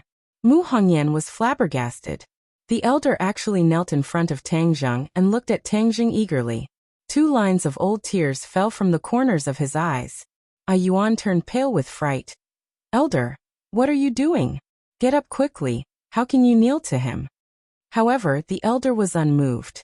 His fervent eyes seemed to be able to burn people as he stared straight at Tang Zheng. "Lord Envoy, our witch clan has finally waited for you. Is not equal to EXO." After saying that, tears streamed down his face. He prostrated himself on the ground in front of Tang Zheng. Everyone was stunned. Witch clan's envoy, what was this thing? Tang Zheng and Mu Hongyan looked at each other. Even though the two of them had imagined countless possibilities, they definitely did not think of this. This was completely beyond their imagination. Which clan's envoy? How could he be the Lord Envoy? Yuan found it hard to believe. It was difficult for him to connect the immobile guy on the bed with the legendary Lord Envoy. Yuan had heard many rumors about the Witch clan's envoy since he was young. He was a godlike existence, the most powerful person in the world, so powerful that no one could look up to him. Furthermore, it was said that the Lord Envoy would lead the Witch clan out of their predicament and restore their former glory. Yuan yearned for the glory of the Witch clan in the past. From the few words that had been passed down, he could understand that the Witch clan was a powerful clan. They were born with divine strength that could support the heavens. However, for some reason, the shaman tribe had been exiled to the 100,000 mountains. In such a harsh environment, the shaman tribe had used the blood and lives of countless generations of shamans in exchange for the safety of the monks' residence. In addition, the shaman tribe was restricted by the 100,000 mountains. There was a restriction that prevented the shaman tribe from leaving the vast mountains. Even if the outside world changed rapidly, the shaman tribe could only hide in the mountains.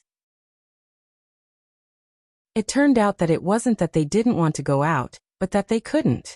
The Witch tribe's emissary was the hero who broke the prohibition and saved them from the abyss of suffering. When Yuan was young, there were records of magic treasures in his records. At that time, I did not dare to confirm that the magic treasure belonged to Lord Envoy, nor was I clear about Lord Envoy's identity as a cultivator. Later on, when I examined Darren's injuries, I discovered that Darren actually has 9 main meridians. This discovery made me both surprised and delighted. The legendary Lord Envoy had finally appeared.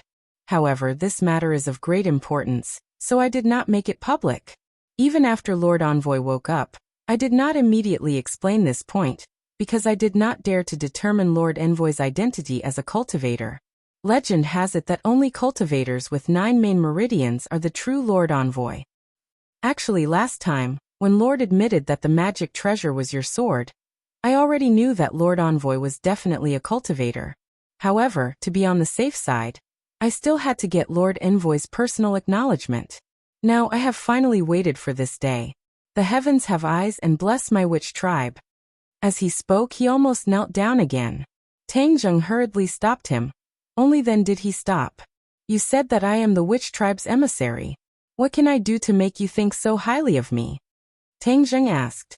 I will not speculate on Lord Envoy's ability, but legend has it that Lord Envoy's divine technique has the power to destroy the heavens and the earth. Divine technique. Could it be the ancient Clear Heaven Scroll? Tang Zheng was puzzled, but he had obtained the ancient Clear Heaven Scroll by chance. Our witch tribe has been trapped here for generations. Only Lord Envoy can bring us out of here. The elder looked at Tang Zheng expectantly. Chapter 221. Tang Zheng was baffled and asked, since you can save me here, then you can naturally walk out of this 10,000 huge mountains. Why do you still need me to save you? The elder's expression dimmed. Lord Envoy, you may not know this, but our witch tribe has been restricted by restrictions for generations. As long as you are a member of the witch tribe, you will not be able to leave this 10,000 mountains. Only if you break this restriction will we be able to leave. Look at the latest chapter. Tang Zheng curiously opened his eyes wide. There was actually such a strange thing, he asked doubtfully. What ability do I have to break the restriction? Tang Zheng was only at the 9th grade of qi refining, but this restriction was able to imprison the witch clan for generations, which meant that it had been going on for many years, and was not an ordinary level of strength. Tang Zheng guessed that it might be a restriction that prevented them from being discovered by outsiders, and even escaped the surveillance of the satellites in the sky. Since the restriction was so powerful, Tang Zheng was not arrogant enough to listen to the elder's words and feel that he was omnipotent, and had really become a god. The elder said excitedly, legend has it that as long as Lord Envoy enters the sacred ground, he will know the method to break the restriction. Sacred ground? Yes, the sacred ground is the most important place in our witch clan. The witch clan is not allowed to enter, and only the Lord Envoy can enter. It is said that all the secrets to breaking the restriction are in the sacred ground. The elder explained. Tang Zheng laughed bitterly. Then look at me now, how can I enter the sacred ground? The elder comforted him. Lord Envoy, there is no need to worry. This little bit of pain will naturally not be able to defeat you. My witch clan has the black jade bone ointment. It can heal your injuries. Tang Zheng was wild with joy and said, All right, heal me first, we can talk about other things. Tang Zheng could not stand this crippled state, and could not wait to recover to his lively state. The elder said respectfully, Yes, I will follow the orders of the Lord Envoy. Then he walked out, and Mu Hongyan and Yuan walked in again.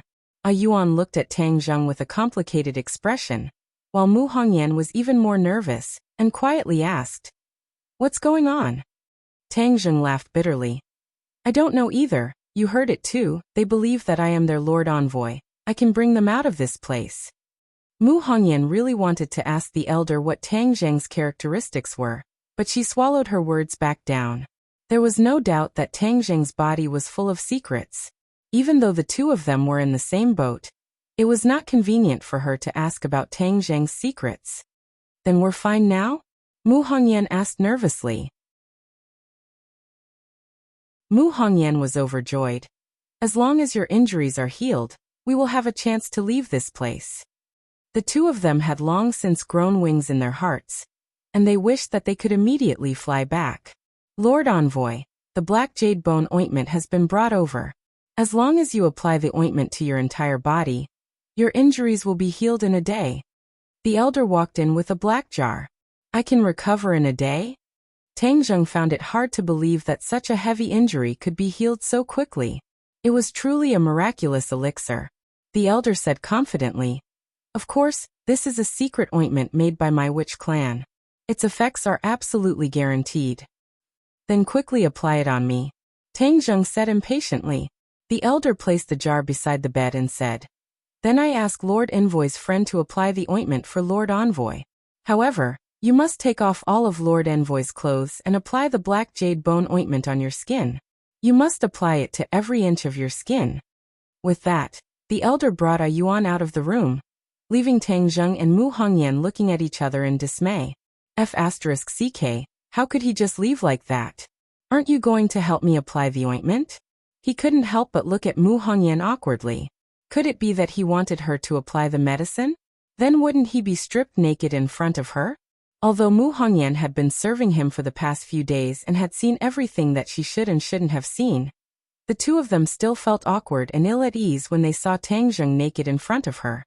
Mu Hongyan took a deep breath. This extremely important matter had fallen on her shoulders, so she could not shirk it. Moreover, to be able to heal Tang Zheng, this bit of embarrassment was nothing. Although her face was still flushed red, she took a deep breath and pretended to be calm as she said, Tang Zheng, then I'll take off your clothes now. If it hurts you, you have to endure it a little more. Tang Zheng sighed inwardly. Since Mu Hongyan was not shy, then he, as a man, could not be pretentious. Thus he said, Thank you very much. Mu Hongyan tried her best to suppress the charming thoughts in her heart, as she took off Tang Zheng's clothes one by one. Naturally, she had to be in close contact with every part of his body. Fortunately, Tang Zheng had already adapted to it in the past few days, and his body was not that sensitive. Otherwise, some of the natural reactions of his body would definitely make the two of them extremely awkward. Not long after, Tang Zheng became naked. His wheat-colored skin and robust figure all revealed his masculine charm, especially his 8-pack abs and hard chest, making him not lose out to those professional models. What an alluring figure. Mu Hongyan's heart skipped a beat. Her heart couldn't help but beat faster, and her cheeks became even redder. With great difficulty, she suppressed the wild thoughts in her heart. Mu Hongyan opened the jar, and inside was a black ointment. A fishy smell assailed her nostrils, causing her to subconsciously cover her mouth and nose. Why does this ointment smell so bad? Tang Zheng muttered. Good medicine tastes bitter. Although this ointment tastes strange, I believe it will have a very good effect. Mu Hongyan resisted the nausea and used her hand to grab the black jade bone ointment. The ointment was shiny, and although the smell was bad, Its appearance was not bad. It really looked like a black jade. She slowly spread the black jade bone ointment on every inch of Tang Zheng's skin. Her slender jade fingers also caressed every inch of Tang Zheng's skin. This caressing caused Tang Zheng's skin to tremble, and he couldn't help but have a reaction. Any man who was caressed by such a beauty would definitely have a reaction. Tang Zheng was a normal man, although he tried his best to suppress it. When Mu Hongyan spread the black jade bone ointment on his little brother, it suddenly stood up like an unsheathed sword. Mu Hongyan's hands clearly trembled, and her face was so red that it seemed like water could drip out. Her pair of limpid eyes were full of allure. Her breathing quickened, and her trembling hands continued to apply the ointment. Gradually, beads of sweat appeared on her body. By the time she had spent a lot of effort to turn Tang Zheng into a clay doll, her whole body was already soaked, as if she had collapsed. Tang Zheng's body was only left with a pair of eyes, mouth, and 2 nostrils. The rest of his body was covered by the black jade bone ointment. He opened his big eyes and stared at her tired and shy appearance. He was very grateful. "I'm done. I'll be going out first." Mu Hongyan rushed out of the house as if she was escaping. The elder and Ah Yuan walked in again. The elder nodded in satisfaction. "Very good, Lord Envoy, you can sleep for a while. One day later, it will be the time for you to be reborn." Tang Zheng glared at them fiercely. These 2 fellows must have done it on purpose, to let Mu Hongyan apply the medicine on him and embarrass him. However, the other party also had good intentions, so he couldn't criticize the other party. Thus, he closed his eyes and fell into a deep sleep. A day passed very quickly. This time, Tang Zheng actually slept for an entire day and night. Furthermore, he did not scream in pain. He slept very peacefully, just like a baby. Mu Hongyan had been sitting by the bed watching over him, so when Tang Zheng opened his eyes, the first thing he saw was her. Her face was tired, and she had 2 big dark circles under her eyes. It was obvious that she had not had a good rest today. Seeing that he had woken up, Mu Hongyan was overjoyed and quickly asked, "How do you feel?" Tang Zheng felt that his body was no longer in pain, and was even healthier than before. Furthermore, the true qi and true fire in his body had miraculously recovered. The black jade bone ointment was truly a divine medicine. Tang Zheng felt that he had to bring this divine medicine with him when he left this place in the future. "I feel very good. My injuries are all healed." Tang Zheng was overjoyed as he tried to move his muscles and bones. Pa pa pa. The black jade bone ointment seemed to crack inch by inch as it fell off Tang Zheng's body, revealing his fair skin. It was completely different from the weak color from before. In an instant, Tang Zheng was naked again. His skin was like snow, just like a Xiao Bai's face. Mu Hongyan was dumbstruck. This effect was too miraculous, throwing away those expensive cosmetics who knew how many streets away. Tang Zheng also raised his hand to take a look. He couldn't believe it and said with a wry smile, "How did I become white?" Mu Hongyan giggled and said, "You are still yellow, but your skin is like a newborn baby. It's white with a hint of red, and it's so delicate that it can be broken by a blow. If other women saw it, they would be so envious of you." Her eyes roamed over his body, and her face turned pink again. He was not dressed yet, so she quickly said awkwardly, "These are the clothes they sent over. I'll go out first, you can change." Tang Zheng also realized the awkwardness. He quickly covered his important parts and stammered, "Okay, you go out first and wait for me." In fact, his body had already been seen completely. There was no need for this kind of superfluous action. Tang Zheng tiptoed out of bed and carefully looked at his skin again. He was afraid that when he went back, Fang Shirsher would find it hard to believe. This was simply like a new life. The clothes were not linen like other clothes, but were made of high-quality silk. Even in the outside world, it was considered high-end goods. Moreover, this was an ancient costume. He had never worn an ancient costume before, so it took him a lot of brain cells to wear it neatly. Other than his short hair being a bit out of place, this ancient costume gave him a feeling of being a handsome young master from ancient times. He looked himself up and down and even shamelessly spun around. It felt good.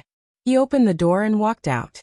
The sun was shining outside, but Tang Zheng did not put his attention into this beautiful environment. Instead, he was shocked by the dense crowd in the square. Hundreds of people were kneeling in front of him.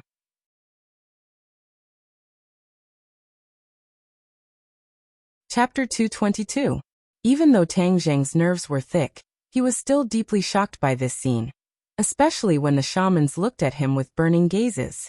Tang Zheng felt like he was the leader of an evil sect. There were only two people standing at the scene, Tang Zheng and Mu Hongyan. Mu Hongyan had long been stunned. This scene was like a dream. It was too unreal in her world.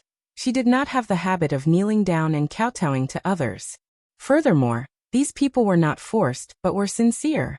She looked at Tang Zheng, not knowing how he could be so capable.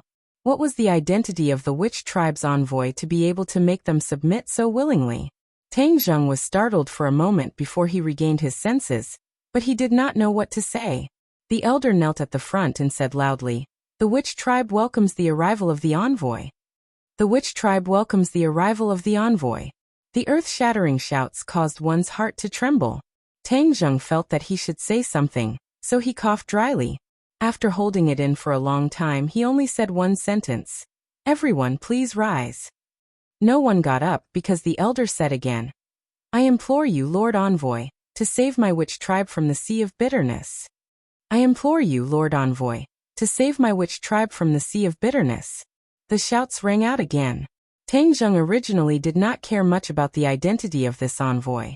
He wanted to find an opportunity to leave this place after his injuries were healed. He didn't know if it was because the elder had seen through his thoughts and created such a grand scene, leaving him with no way out. Looking at the men, women, elders, and children in the crowd whose eyes were filled with anticipation, Tang Zheng knew that if he agreed this time, he would have to fulfill his promise. However, those pairs of eyes made it impossible for him to refuse. Moreover, his life was saved by the witch tribe, so he should agree to their request. Thus he said solemnly, "Everyone respects me as the envoy of the witch tribe. I don't understand what kind of virtue or ability I have to shoulder such a heavy responsibility, but I will definitely do my best to let everyone leave this vast 10,000 huge mountains." "Thank you, Lord Envoy." Waves of gratitude and cheers rang out. Many people had tears streaming down their faces. This was the wish of countless generations, and now they finally had the chance to realize it. "Elder, tell everyone to get up. It's not good to kneel like this." Tang Zheng quickly helped the elder up and said in a low voice. The elder was so excited that his hands trembled, and his eyes were brimming with tears. He said, "Lord Messenger, you have led the sorcerer tribe out of the sea of suffering. It is our honor to kneel down and worship you."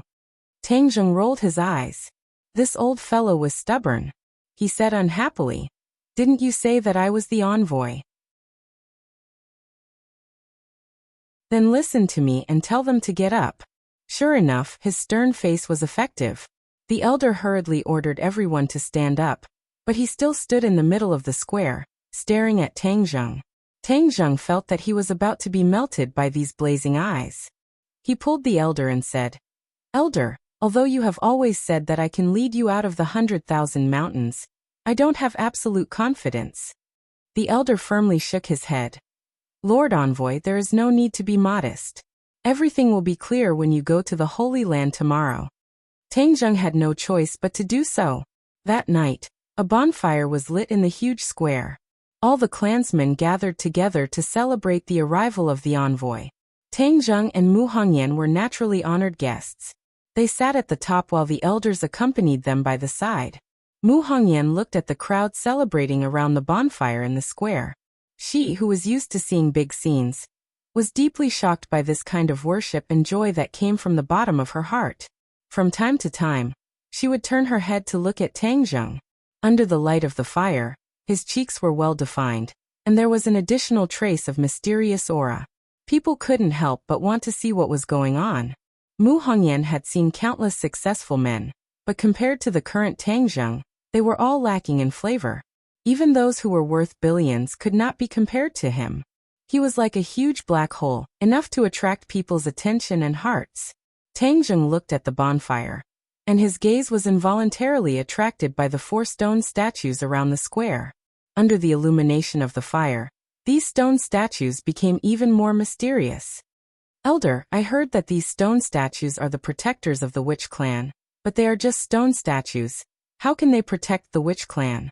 Tang Zheng asked curiously. The elder retracted his gaze and said respectfully, "The legend of the guardian god has been passed down from generation to generation. I do not know too much about the guardian god."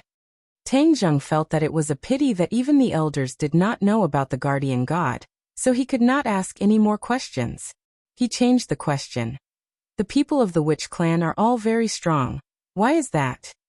The elder's face revealed a proud expression as he said, "My witch clan is born with divine strength, but right now, we are only limited to our strength. Only when the restrictions are removed can my witch clan cultivate." Tang Zheng's heart skipped a beat. The people of the witch clan were born with divine strength. If they were able to cultivate, their strength would definitely be much stronger than ordinary people. "Sir, the witch clan is your most loyal warrior. In the future, we will follow you to fight in the north and south, creating a glory that belongs to you and the witch clan." Tang Zheng shook his head. "You have been trapped here for too long. The outside world is already completely different. I am just an ordinary person outside. There is no way I can talk about fighting in the south and north. No, Lord Envoy is destined to achieve a heaven-shaking feat in the future, and my witch clan will be Lord's most loyal warriors, sweeping away all obstacles for Lord," the elder said firmly. Mu Hongyan could not help but be alarmed. This elder's tone was too big. Of course, she was even more interested in Tang Zheng's decision. She did not know what he planned to do in the future with such a powerful force. Roar. Suddenly, a tiger's roar sounded out, and a cage appeared in the plaza. Inside the cage was a ferocious tiger that was baring its fangs. It walked back and forth in the cage, roaring at the people outside, as if it wanted nothing more than to tear open everyone's throats. Mu Hongyan was shocked by the tiger's roar. He looked over and felt the beast nature of the tiger, his heart beating rapidly. This tiger was definitely not a domesticated tiger in the zoo, but a true king of the forest. The elder said with a smile, "In order to celebrate the arrival of Lord Envoy, we have prepared a program." As soon as he finished speaking, A Yuan walked to the front of the main guest seat. The elder pointed at A Yuan and said, "Lord Envoy, he is a warrior from my clan.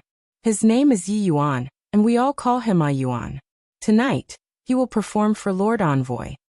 Hearing that, Yi Yuan proudly raised his head and looked at Tang Zheng with provocation in his eyes. Tang Zheng asked curiously, "What program?"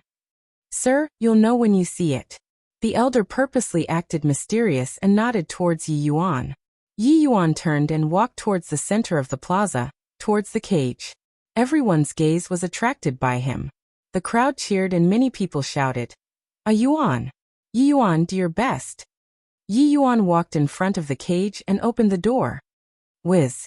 The tiger pounced towards Yi Yuan. The aura of a king that looked down on the world made one's heart palpitate. Yi Yuan stood in front of the cage, as if his neck was about to be bitten off by the tiger. Please recommend.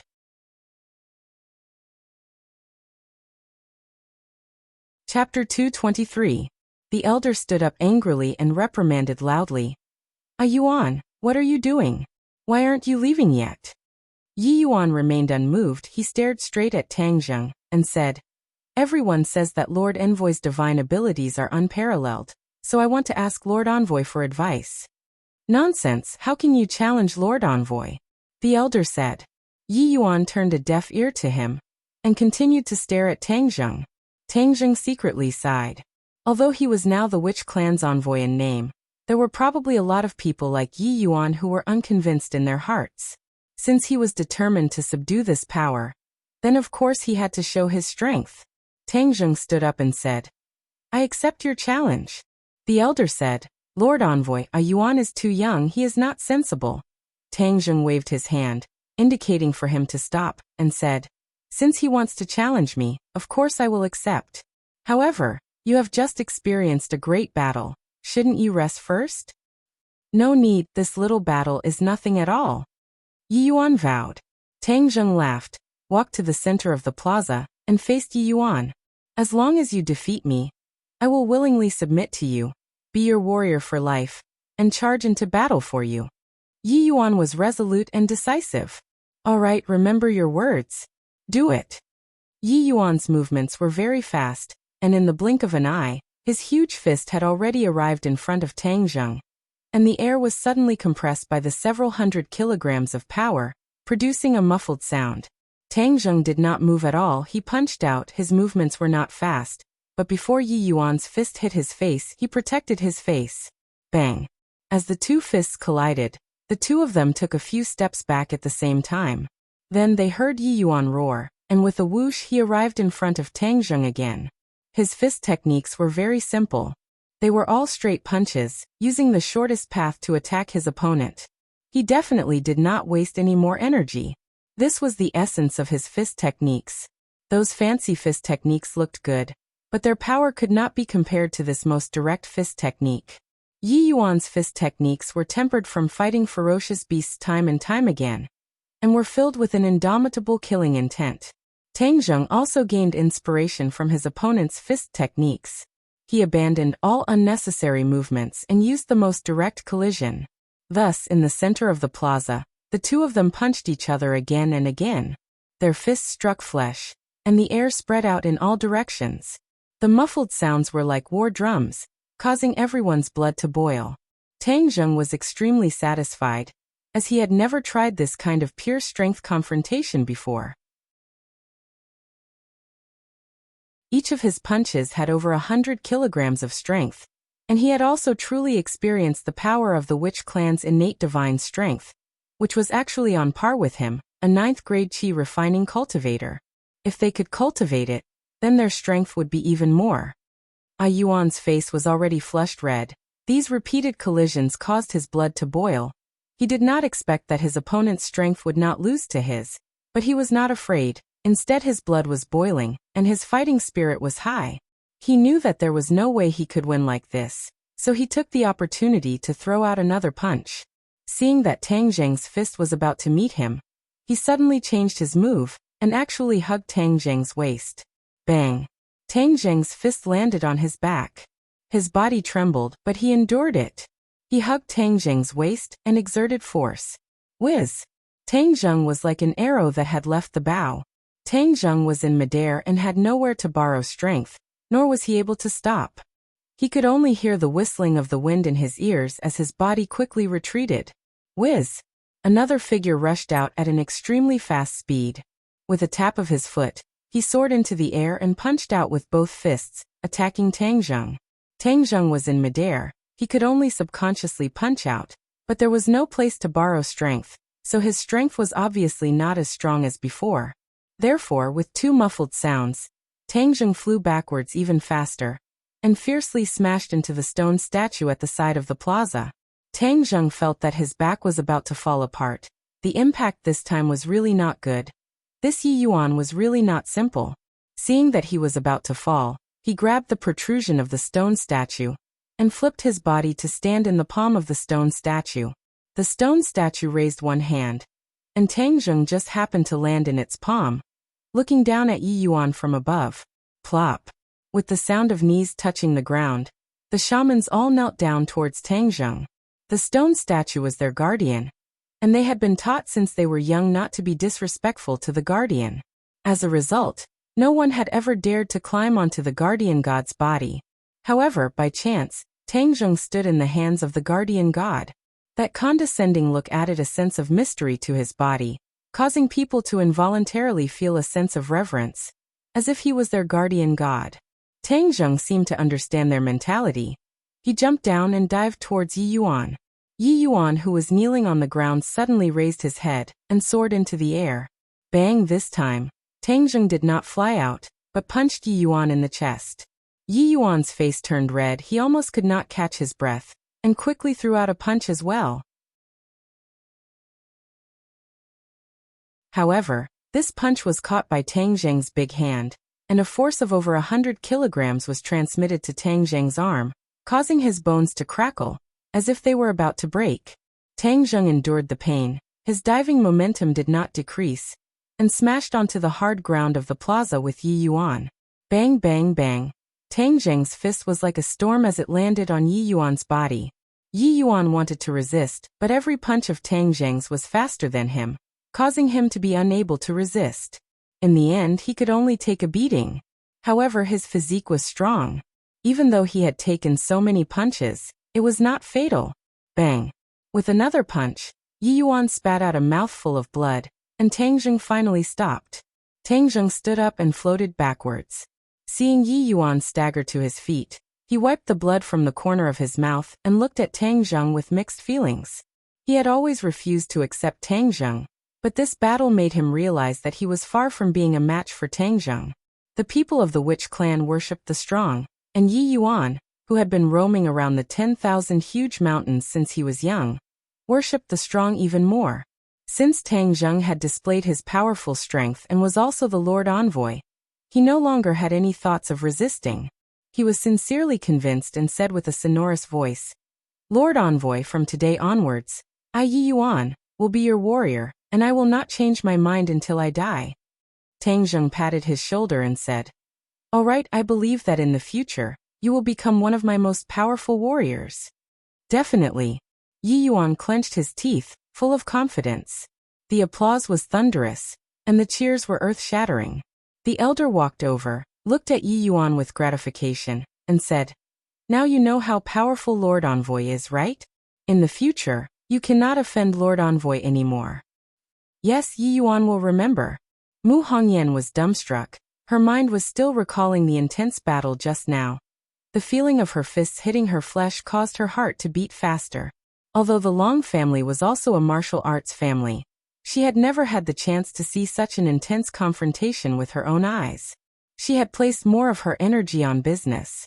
This time, she experienced even more how powerful Tang Zheng was. Tang Zheng was no longer embarrassed to share a bed with Mu Hongyan. The Witch clan had prepared the best room for him to stay in. After daybreak, after breakfast, Tang Zheng welcomed the elders and Yi Yuan. Today they were going to the sacred grounds to search for a way to break the restrictions. "I'm ready. Let's go." Tang Zheng stood up and said while holding onto the War Soul sword. The elder nodded and said, "The sacred grounds is still a distance away, so today, only Yi Yuan and I will accompany Lord Envoy." When the few of them went out, they found Mu Hongyan standing at the door next door, staring straight at him, wanting to say something but hesitating. "What's the matter?" Mu Hongyan took a deep breath, feeling rather nervous. In the past, even when facing anyone, she did not feel this way, but now that she was facing Tang Zheng, she could not help but feel this way. "Can I go with you?" She gradually became interested in this mysterious witch clan. In fact, a strong woman like her had an adventurous spirit in her bones. This kind of adventurous spirit used to be displayed in the business world.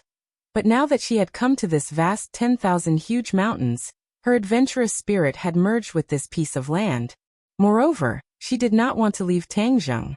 Although no one here would hurt her, she had subconsciously developed a kind of attachment to Tang Zheng. Tang Zheng turned his head to look at the elders. At the elders' meeting, he nodded and said, "Sure, we can protect her." Since the elder said so, then Tang Zheng did not have any objections. "Then come with us." Mu Hongyan was overjoyed. The corner of her mouth curved up, looking extremely flirtatious. For tall horses stood quietly in the square. Among them, the tallest white horse was particularly eye-catching. This horse's hair was pure white, without a trace of impurities. The horse's head was raised high, and it was rebellious. The elder explained, "We will be able to ride faster. We should be able to reach the sacred grounds by noon." "I don't know how to ride a horse." Tang Zheng and Mu Hongyan said at the same time that the people in the city were used to traveling by car, so how could they know how to ride a horse? The elder obviously did not expect this, but he did not mind. "Riding a horse is very simple. I believe that Lord Envoy will know it once he sees it." With that said, Yi Yuan skillfully mounted the horse and demonstrated. "This heavenly horse is your mount, sir." The elder pointed at the tall white horse and said, "Heavenly horse?" "Yes, the heavenly horse is one of the most precious mounts in the world. Our witch clan raised a few in the past, but until now, there is only this one. Only the heavenly horse is worthy of your esteemed status, sir." The elder said, "This heavenly horse is still in its infancy and can only travel 1,000 miles a day. When it reaches adulthood in the future, It will be able to travel freely and fight together with you, sir. Tang Zheng saw that the heavenly horse was definitely a peerless horse. Thus, with a tap of his foot, he soared into the air and sat on the back of the heavenly horse. Hiss! The heavenly horse hissed, its front hooves soared into the air, its body almost standing up straight.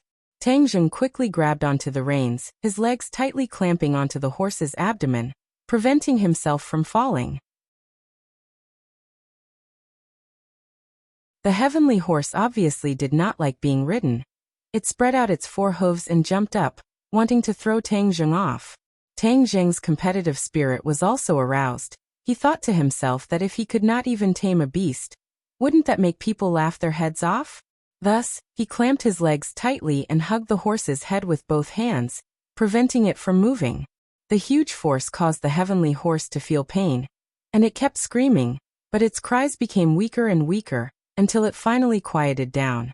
Only then did Tang Zheng release his hands and legs. "Congratulations, sir, for subduing the heavenly horse," the elder said.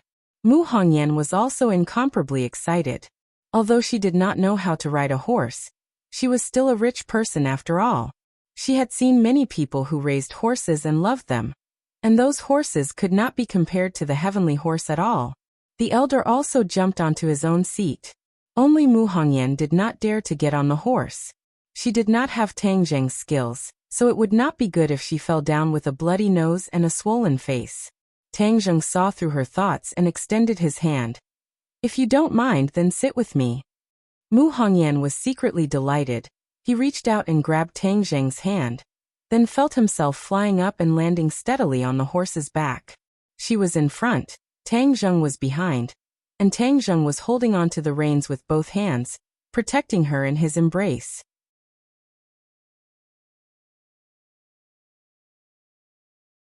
Chapter 224.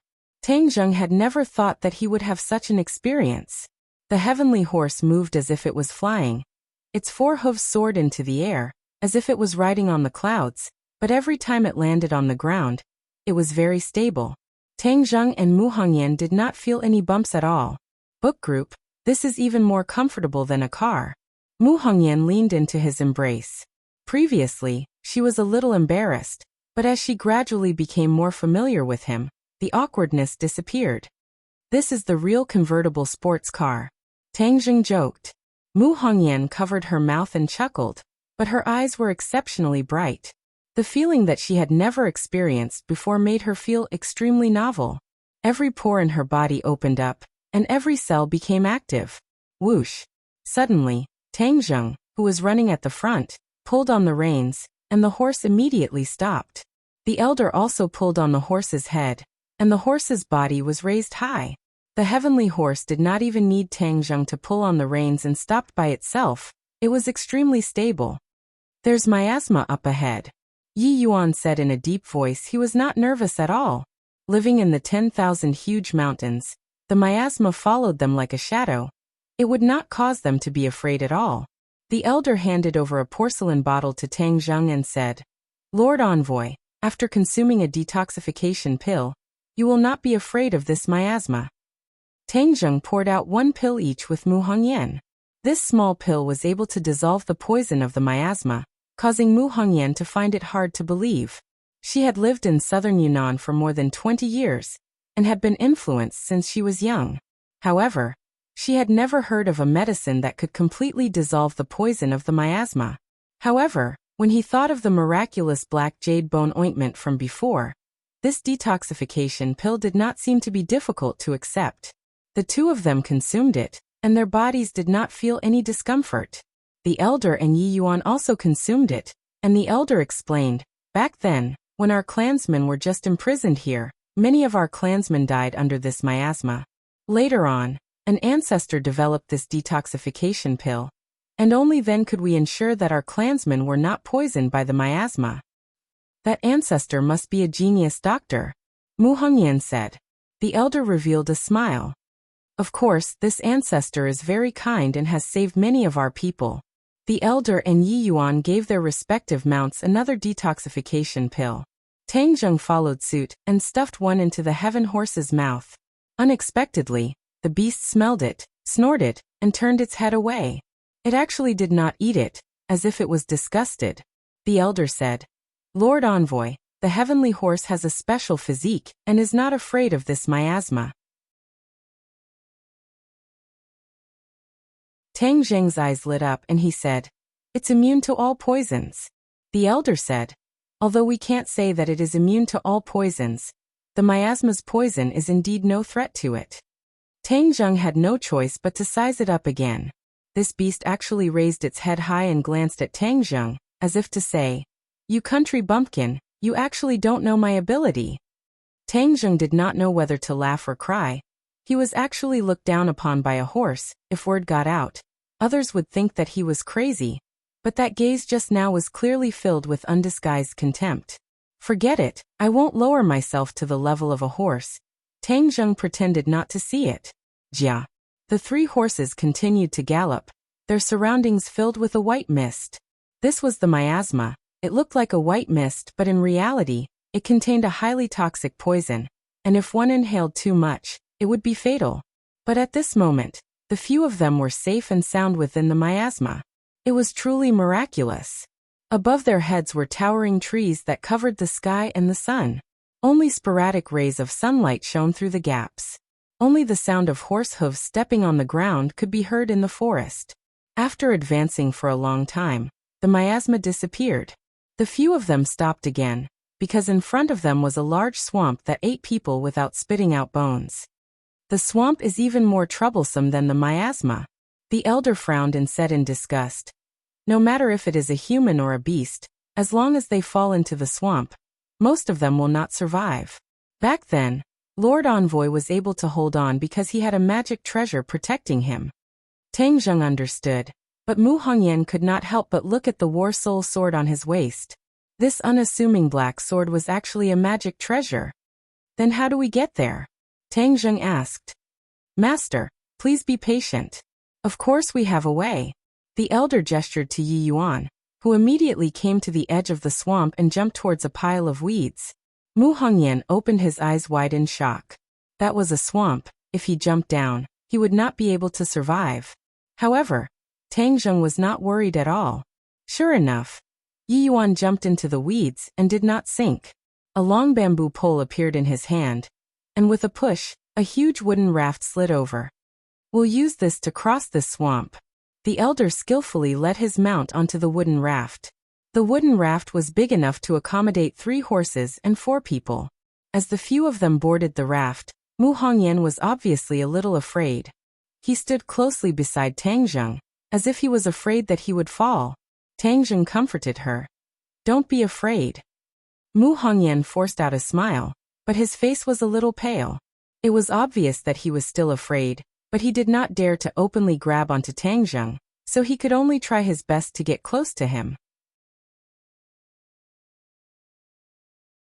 There was a stench in the swamp, and there were also the corpses of wild beasts that had not completely rotted. It was a little creepy. Tang Zheng, the elder, and Tang Zheng's expressions remained the same. Only Mu Hongyan covered his mouth as he got closer and closer to Tang Zheng. In the end, he simply leaned his entire body on him. She had been sitting in the office all year round, so when had she ever been in such a harsh environment? Naturally, fear would arise in her heart. Seeing her trembling and her face becoming paler and paler, Tang Zheng bitterly smiled to himself. "Why did you have to suffer with me? But this is not the way to go.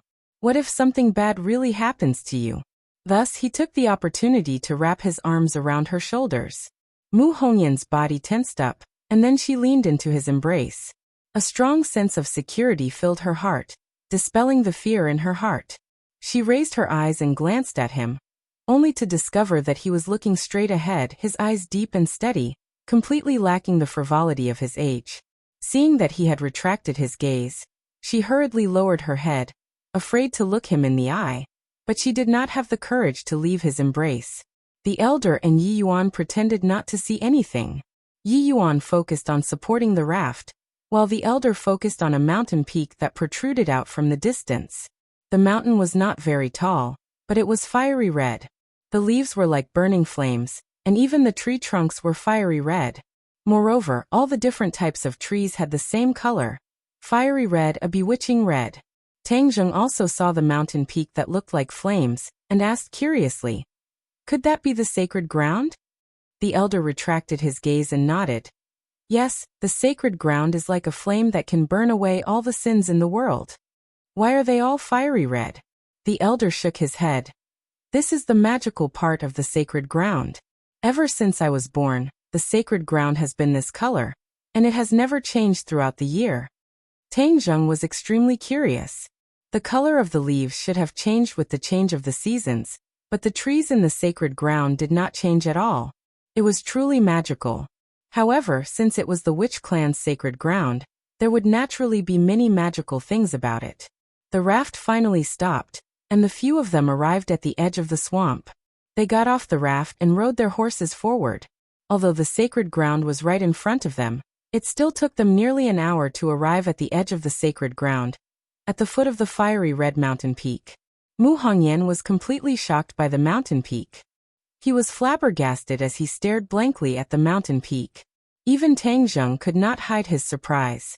This mountain was about 1,000 meters tall. Not only were the trees fiery red, even the weeds on the ground, the soil, and the stones were red. This is too magical. Mu Hongyan could be considered to be well informed. He had been to many places in the world for tourism, but he had never seen such a magical scene. "Lord Envoy, let's eat some dry food first. Only after eating will we have the strength to climb the mountain. This is the sacred ground. We can't ride horses, we can only walk. This is our respect for the sacred ground," the elder said solemnly. After the few of them had lunch, they led their horses up the mountain.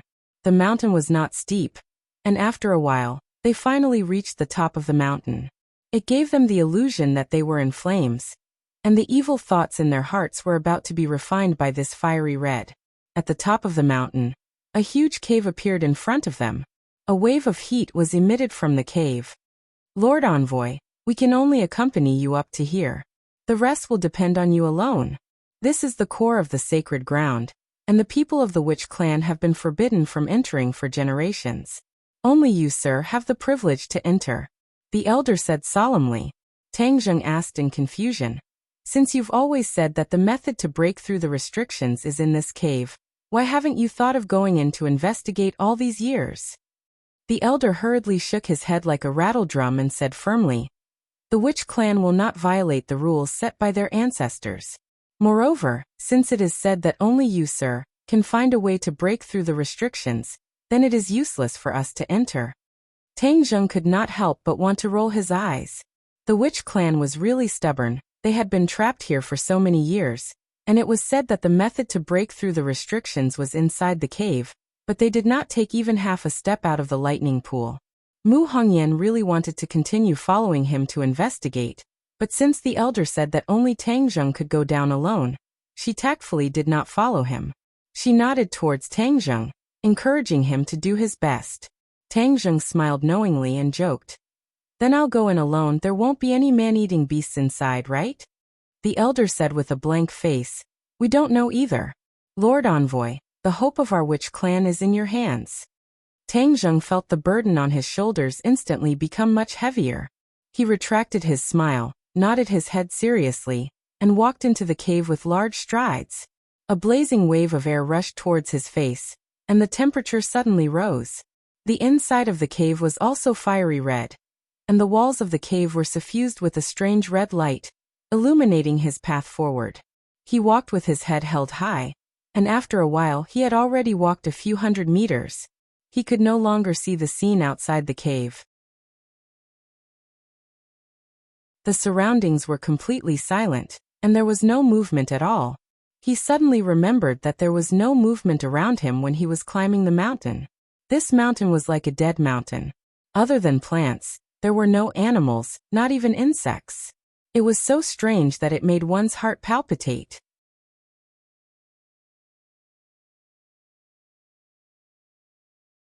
Chapter 225. After walking straight for a distance, the cave slanted downwards, as if there was no end to it. Only the heat wave in his face was getting stronger and stronger. Tang Zheng frowned, his nerves tensed up. The war soul sword in his hand glowed with a black light, forming a sharp contrast with the red light around him. Suddenly, the view in front of them opened up. They arrived at a huge stone hall. There was a huge pool in the middle of the hall, but it wasn't water. Instead, it was boiling red lava.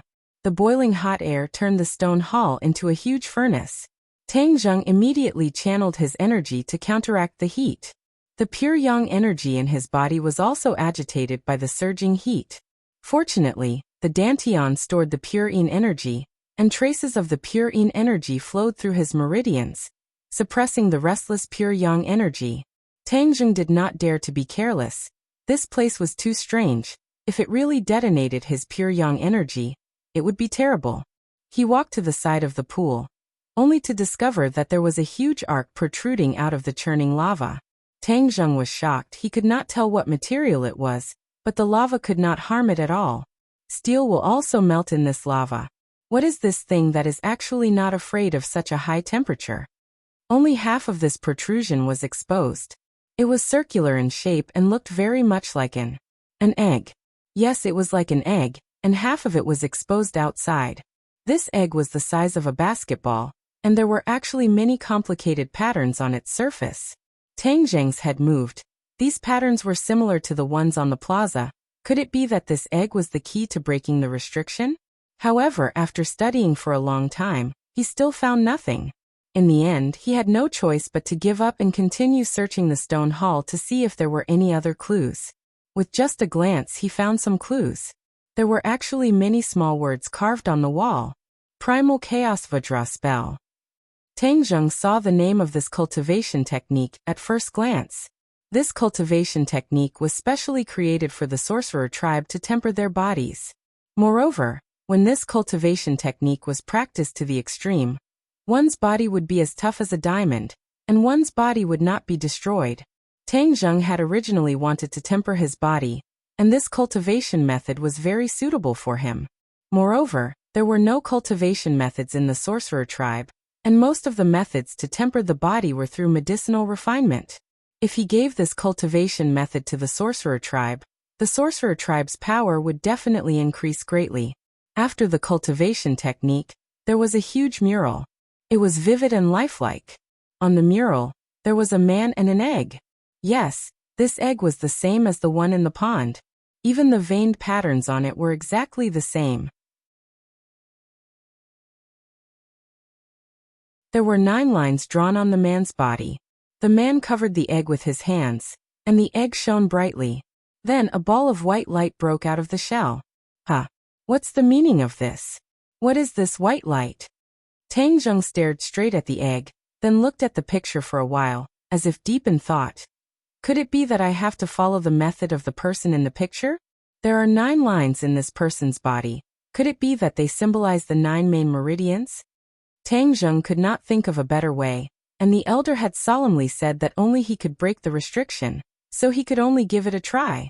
However, the egg was in the middle of the pool, and even if he wanted to follow the instructions on the mural, he could not reach it. What should he do? Suddenly, his gaze fell on the war soul sword. With a thought, he hurriedly channeled his energy to protect the war soul sword. Then he slowly inserted the war soul sword into the magma. Gulp. Fiery red bubbles appeared around the war soul sword. The war soul sword immediately glowed with a black light, but it was not damaged at all. Tang Zheng was overjoyed. The war soul sword had a large amount of yin qi, so it was obvious that it could withstand the rolling magma. Tang Zheng pointed his foot, holding the sword with one hand. He soared into the air and rushed towards the egg. Seeing that he was about to fall into the magma, he suddenly made his move. The war soul sword pointed at the magma, and with the help of the rebound force, his body soared into the air and finally arrived above the egg. He hurriedly inserted the war soul sword into his waist and landed upside down. His hands covered the egg, as this was the only way to achieve the appearance shown in the mural. The moment his hand touched the egg, a red light shone, and the mysterious patterns on the egg also glowed. A huge suction force drilled out from the egg, and the innate qi in his body surged and was sucked into the egg. Tang Zheng turned pale with fright. He wanted to withdraw his hand, but it was too late. The suction force was too terrifying, and it was not something he could resist. Holy shit! What's going on? This egg seems to have some sort of star-sucking ability. It can actually absorb my Zhen Qi. Tang Zheng had never heard of such a situation before. His expression changed greatly. Was he going to be sucked dry? Hiss hiss suddenly. A surge of blazing energy flowed from the egg into his body. His entire body felt like it was boiling. The pure yang energy had finally been activated. Ah! He let out a blood-curdling scream as his entire body felt like it was on fire. The agitated pure yang energy seemed to want to break through his meridians. At this time, the accumulated pure yin energy began to move. Tang Zheng hurriedly circulated his energy, and the pure yin energy and the pure yang energy were neutralized. Only then did his pain slightly subside. He was sweating profusely as he stared at the egg. He discovered that the patterns on the egg were spinning rapidly, and the red light was gradually dissipating. Bang! A powerful force came from the egg, and he was sent flying. He flew across the pond and landed on the ground, staggering. Tang Zheng found that his body was empty. His Zhen Qi had been sucked dry. Holy shit, this egg is a bottomless pit. Tang Zheng wanted to cry but had no tears. Fortunately, his body did not suffer any major damage. Hey, how did the pure yang energy increase so much? Tang Zheng could clearly feel the surging power of the pure yang energy. This must be the heat from the egg transforming into pure yang energy. Tang Zheng wanted to cry but had no tears. He originally wanted to suppress the pure yang energy. Now that the pure yang energy was increasing, he felt his body temperature increase a little. Moreover, there was not much pure yin energy left in his dantian. He did not have time to sigh at the changes in his body. He stared at the egg from afar. Didn't the mural say that the egg would crack? Then a white light would rise. But after waiting for a long time, the egg did not have the slightest reaction. What's going on? Did I not absorb enough Zhen Qi? Tang Zheng seemed to be deep in thought. But I don't have any more Zhen Qi in my body, so it's useless to stay here. Why don't I go back and ask the elders first? Returning the way he came, his speed was much slower. After all, there was no more Zhen Qi in his body. This was equivalent to him having just experienced a great battle, and his losses were too great. After a long time, he finally reached the entrance of the cave, and discovered that the three elders were stretching their necks to look into the cave. When they saw Tang Zheng, they all revealed excited expressions. Elder, I'm sorry, I didn't succeed. Tang Zheng said regretfully. However, the elder did not mind and said excitedly, Lord Envoy, you are too amazing. Tang Zheng was baffled. He did not even succeed. What was so great about it? As if he could see through his doubts, the elder pointed into the distance and said, Lord Envoy, look. Looking over, he saw a ray of light shooting into the sky from the direction of the plaza. It rose into the air, and then, there seemed to be a huge glass cover in the air. This ray of light merged with the glass cover. What's going on? Tang Zheng turned pale with fright. The elder explained, this is to weaken the power of the restriction. Although I do not know what Lord Envoy is doing inside, I am sure that you have triggered this change. This ray of light rose from the plaza, because the plaza has a mysterious connection with the Holy Land. In addition, I can already feel that the power of the restriction has been weakened. Yi Yuan was also extremely excited. His gaze towards Tang Zheng was filled with passion. At this moment, he no longer doubted that Tang Zheng could remove the restriction. Mu Hongyan's eyes were also filled with splendor. This series of events had exceeded her imagination, especially that ray of light that soared into the sky. It was like a scene from a myth. And all of this was caused by Tang Zheng. If it was any other woman, they would feel that it was extremely new and exciting. Tang Zheng's heart moved. Could it be that the egg had absorbed his innate qi, and then it could weaken the restriction? This was too magical. Lord Envoy, what's inside? Yi Yuan could not help but ask curiously. The other two also looked at Tang Zheng curiously. The elder said, if it's not convenient to say, Lord Envoy, you don't have to say it. Tang Zheng shook his head. He originally wanted to ask the other party, so he told them what he had seen and heard, causing the shock on their faces to become even more intense. Chaotic Vajra spell. You're saying that there's a chaotic Vajra spell inside? The elder was so excited that his hands were trembling. This is the supreme cultivation technique of my witch clan. It has been lost for who knows how many years. I never thought that it would actually be kept in the sacred ground. I'll write down the cultivation technique for you when I get back. When Tang Zheng heard that this was actually the witch clan's supreme technique, he could not help but feel a rush of excitement. However, although this technique was mystical, if they did not break the restrictions, they would not be able to cultivate it.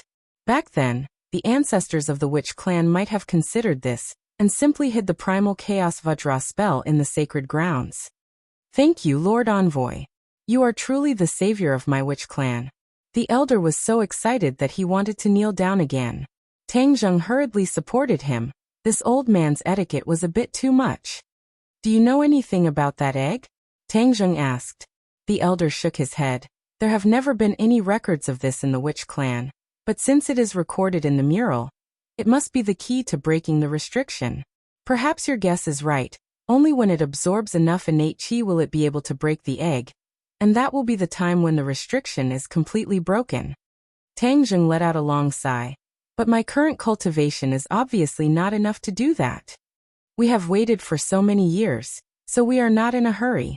I believe that your power will definitely increase by leaps and bounds, and then you will be able to break the restriction. The elder was full of confidence. The few of them returned the way they came. When they returned to the plaza, the light had already disappeared, and all the clansmen gathered in the plaza were kneeling in the direction of the sacred ground. However, the gazes of Tang Zheng and the others were not attracted by these people. Their gazes landed on the gigantic stone statue, which had undergone a huge change.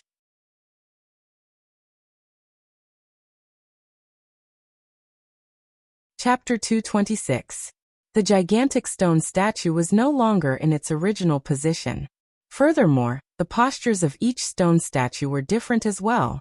Sogu 360 So. Quick update, no ads coming soon. The stone statue moved.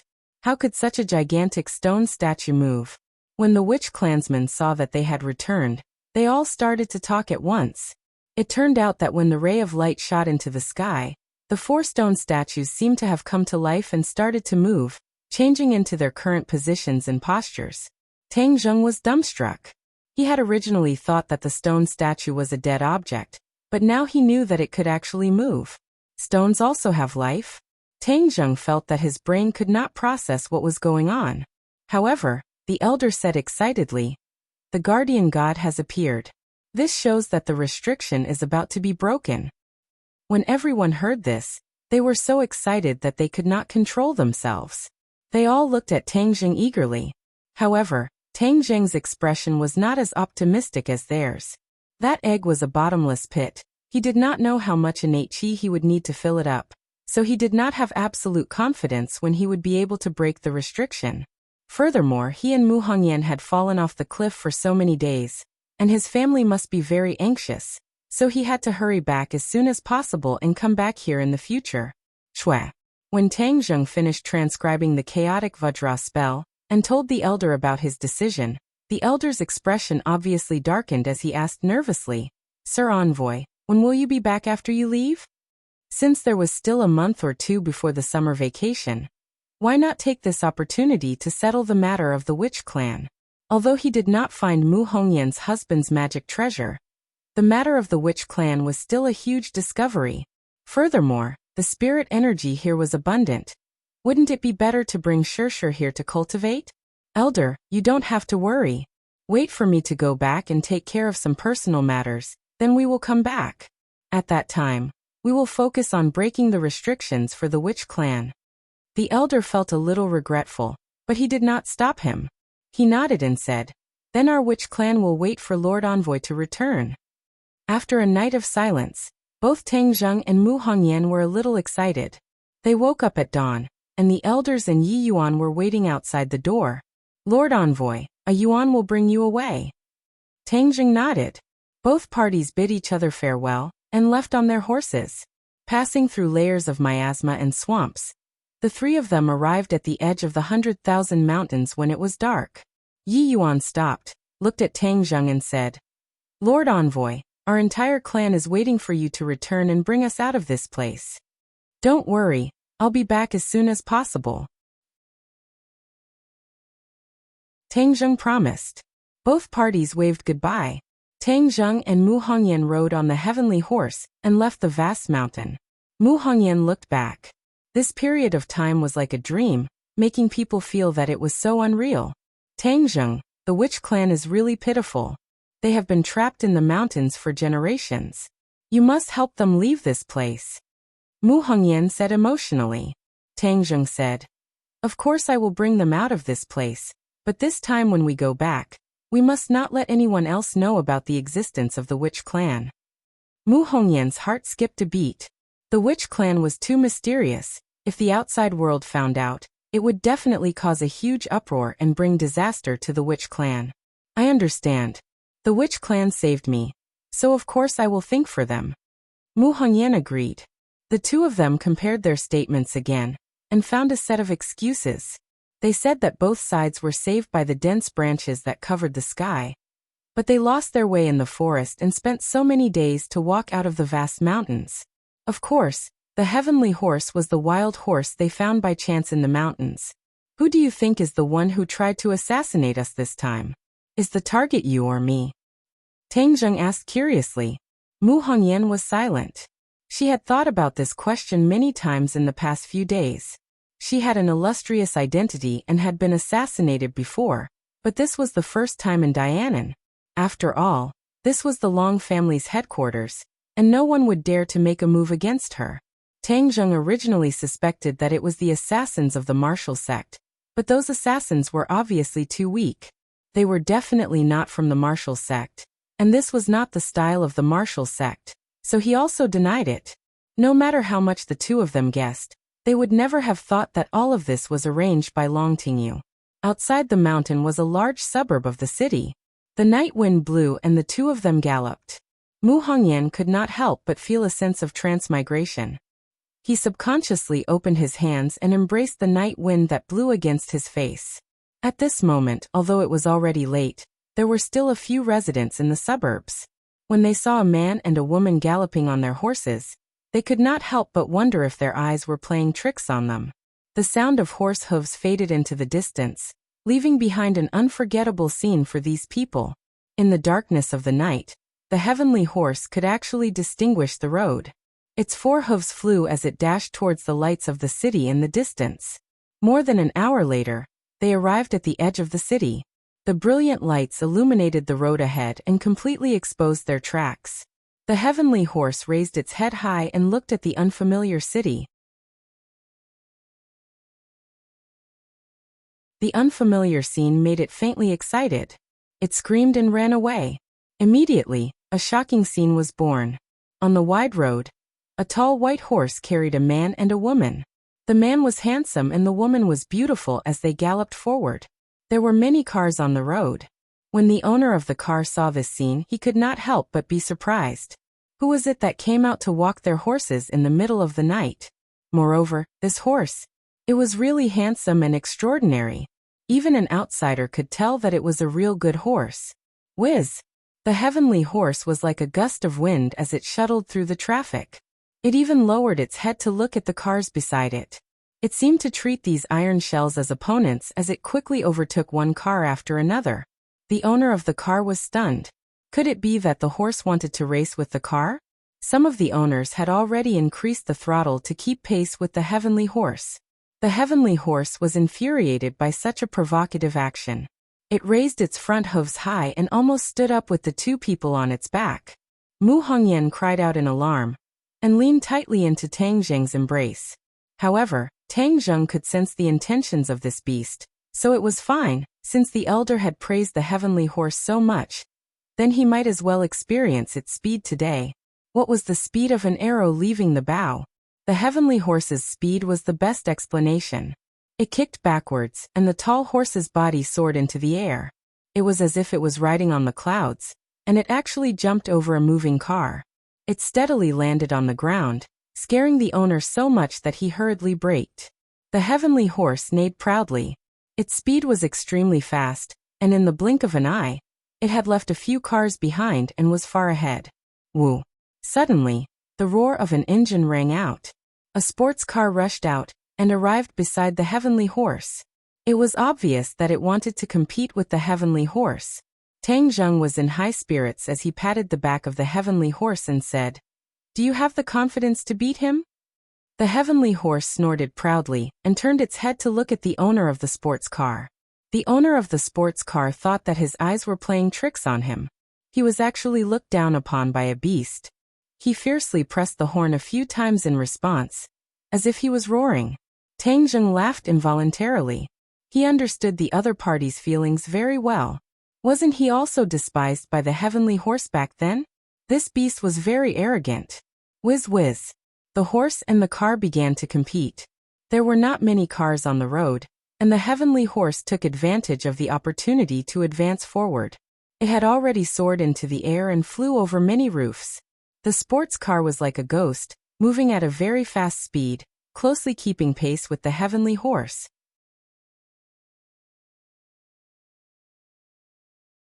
This scene caused all the car owners on the road to be dumbstruck. Many people stopped their cars and used their phones to record this scene that was hard to come by in 100 years. Both sides were very fast, and in a short while, they had left the other cars far behind. Suddenly, the heavenly horse turned its head to look at the sports car, as if it also felt that the speed of this iron box was not slow. Its eyes burned with fighting spirit, and it actually increased its speed again, instantly leaving the sports car a few meters behind. Mu Hongyan had sat in many luxury cars, but she had never had such a high-speed experience on the road, let alone sitting on the back of a horse. As the heavenly horse moved forward, she couldn't help but shout out loud. Tang Zheng could clearly feel the trembling of every cell in her body. That unprecedented experience was enough to make anyone feel satisfied. This was like riding a roller coaster. The more exciting it was, the more scared it was, and the more excited it was. Tang Zheng hugged her tightly, not allowing her to be thrown out. Seeing that the sports car had caught up again, Tang Zheng patted the horse's back and said, "Faster, completely shake off this tail." The heavenly horse seemed to understand his words and suddenly sped up. In front of them was the downtown area, and there were many people and cars. When many people saw a tall white horse rushing over, they subconsciously dodged. In fact, there was no need for them to dodge at all. The heavenly horse accurately controlled the landing point and would not hurt anyone. The speed of the sports car obviously slowed down. There was no other way, there were too many cars. No matter how good his driving skills were, no matter how powerful the sports car was, it couldn't fly. So after chasing for a while, he could only watch the back of the white horse disappear from his sight. He unwillingly slapped the steering wheel to vent his frustration of failure. The video of the race between the car and the horse, and the white horse's victory over the sports car, was spread to the internet. Many people were shocked by the white horse's heroic appearance, and even more people participated in the discussion about who exactly the man and woman sitting on the horse were. To actually have such a BMW. Many young girls stared blankly at the back of Tang Zheng. The woman sitting in his embrace was too happy. It was simply like a dream fairy tale. What was Prince Charming? This was Prince Charming. At that moment, Tang Zheng did not know that he had a name on the internet, Prince Charming. He had become the dream lover of many girls, and many girls even asked their boyfriends to ride a tall white horse to propose to them before they were willing to marry him. Tang Zheng did not know that his unintentional actions had actually added so much burden to the male compatriots of the world. Fortunately, the heavenly horse was too fast, and there was only a blurry back view in those videos. It was impossible to see his face clearly, otherwise, he would have become the public enemy of the male compatriots wherever he went. Tang Zheng was not in the mood to pay attention to all of this, because they had already returned to the lakeside villa, but Feng Shishir was not here. It was said that she had been picked up by someone.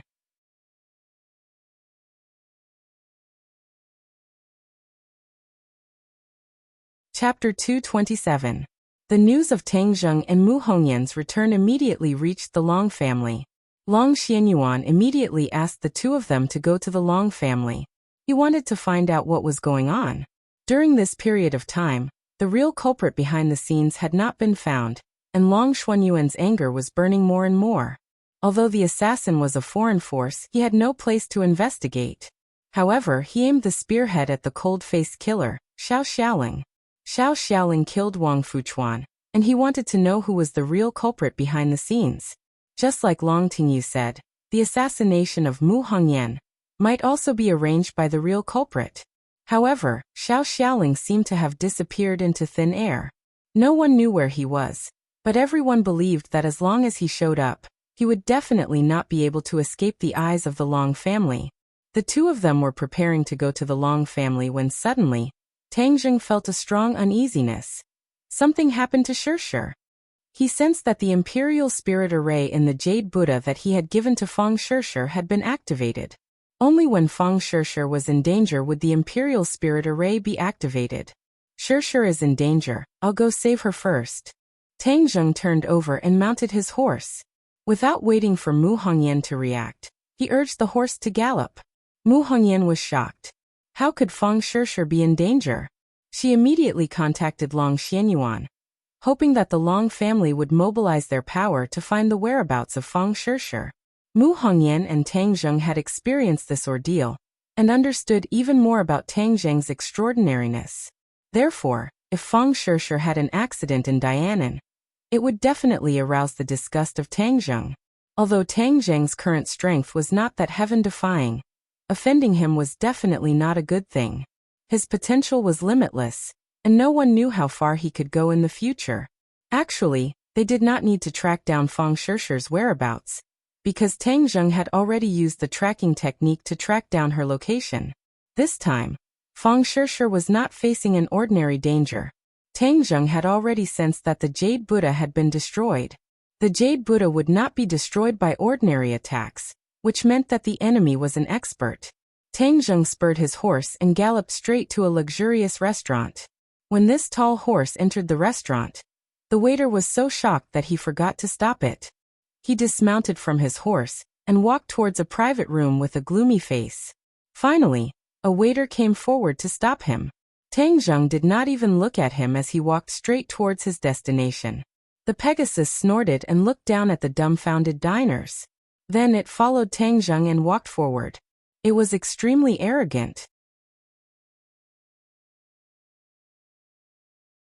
When it encountered a table, it lifted its hooves and directly kicked it away. This man and horse were both filled with power, exuding an aura that warned others not to get close. Stop right there. Suddenly, an angry roar sounded. The two burly men at the door blocked Tang Zheng's path. Bang bang. Tang Zheng made his move like lightning. Without giving the other party a chance to react, the burly man flew out and smashed into a nearby table, causing waves of screams. Tang Zheng raised his leg, and the tightly shut door was immediately kicked flying. The scene inside the private room could be seen clearly. Fang Shirshir was leaning against the corner of the wall, and the other person was actually Long Tingyu. He was looking at Fang Shirshir in shock and shouted, "You are a cultivator." When the two of them heard the commotion at the door, they turned their heads at the same time. When they saw the person at the door clearly, they cried out in alarm at the same time. Tang Zheng. Fang Shirshir opened his eyes wide in disbelief and stared at Tang Zheng in a daze. These days were the most difficult time of her life, but she firmly believed that Tang Zheng would not leave her like this. Therefore, even if everyone else thought that Tang Zheng had no chance of survival, and even Li Xiaotian, who was very interested in Tang Zheng, left without saying goodbye, she still chose to stay in Dianan, hoping that one day he would come back to find her. At this moment, Tang Zheng appeared in front of her alive, which made her both surprised and happy. Her insistence was right, and he really came back safe and sound. The stone hanging in her heart finally fell to the ground. She really wanted to cry out loud, especially when she thought of the grievances she had suffered just now. Previously, Long Tingyu had sent someone to inform her that there was news of Tang Zheng, so she couldn't wait to come here. She didn't expect that this was all a scam, and Long Tingyu had finally revealed his true colors. He actually wanted to take advantage of her. Long Tingyu could be said to be the crown prince of Dianan.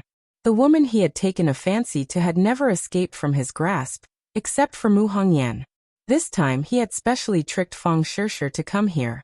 Firstly, it was to take revenge on Tang Zheng, And secondly, it was because Feng Shishir was indeed beautiful enough. He didn't even go directly to the hotel. Instead, he had someone bring him to this luxurious restaurant. Long Tingyu was a person who likes sentiment. He had originally planned to take her to the hotel after eating, but he didn't expect Feng Shishir to be so smart. She repeatedly asked about Tang Zheng's whereabouts, and seeing that the other party had been perfunctory, she knew that something was wrong. She immediately got up and left, but how could Long Tingyu let the cooked duck fly away?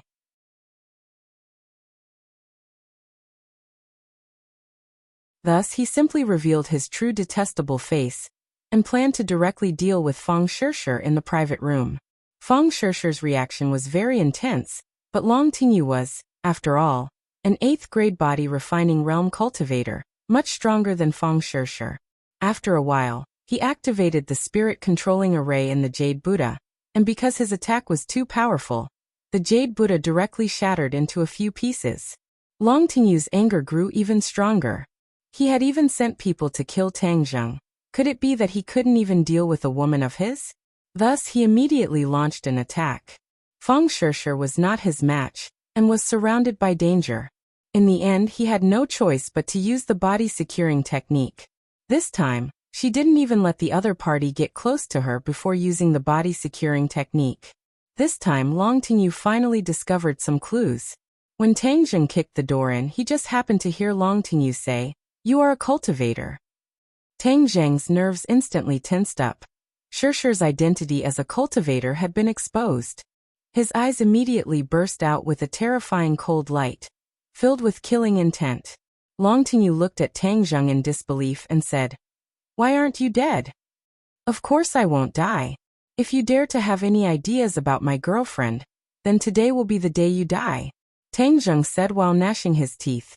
Long Tingyu gradually calmed down from his initial shock, and said disdainfully, "My death? Humph, you were lucky last time, but this time you came to provoke me again. It should be your death. Furthermore, your girlfriend is a cultivator. Haha, this is a huge secret. I think the people from the martial sect will be very interested. Even if I don't kill you, it will be difficult for you to escape the pursuit of the martial sect in the future." Obviously, Long Tingyu knew a lot about this, even more than Yi Tianlei. "As long as I kill you, no one will know our identities," Tang Zheng said. Long Tingyu rolled his eyes and said, "So that's how it is. Not only is she a cultivator, you are also a cultivator. No wonder you have such strength at such a young age. But it's too late for you to know now." Tang Zheng had already made up his mind to kill. Before he finished speaking, he immediately pounced forward, the War Soul sword glowing with a black light, thrusting towards Long Tingyu's chest. Long Tingyu turned pale with fright. This time, Tang Zheng did not hide his identity as a cultivator. The flying immortal from heaven sword technique was extremely sharp, and with just one move, he had forced Long Tingyu into a corner. Long Tingyu resisted in a sorry state, but it was like a mantis trying to stop a carriage. Puff!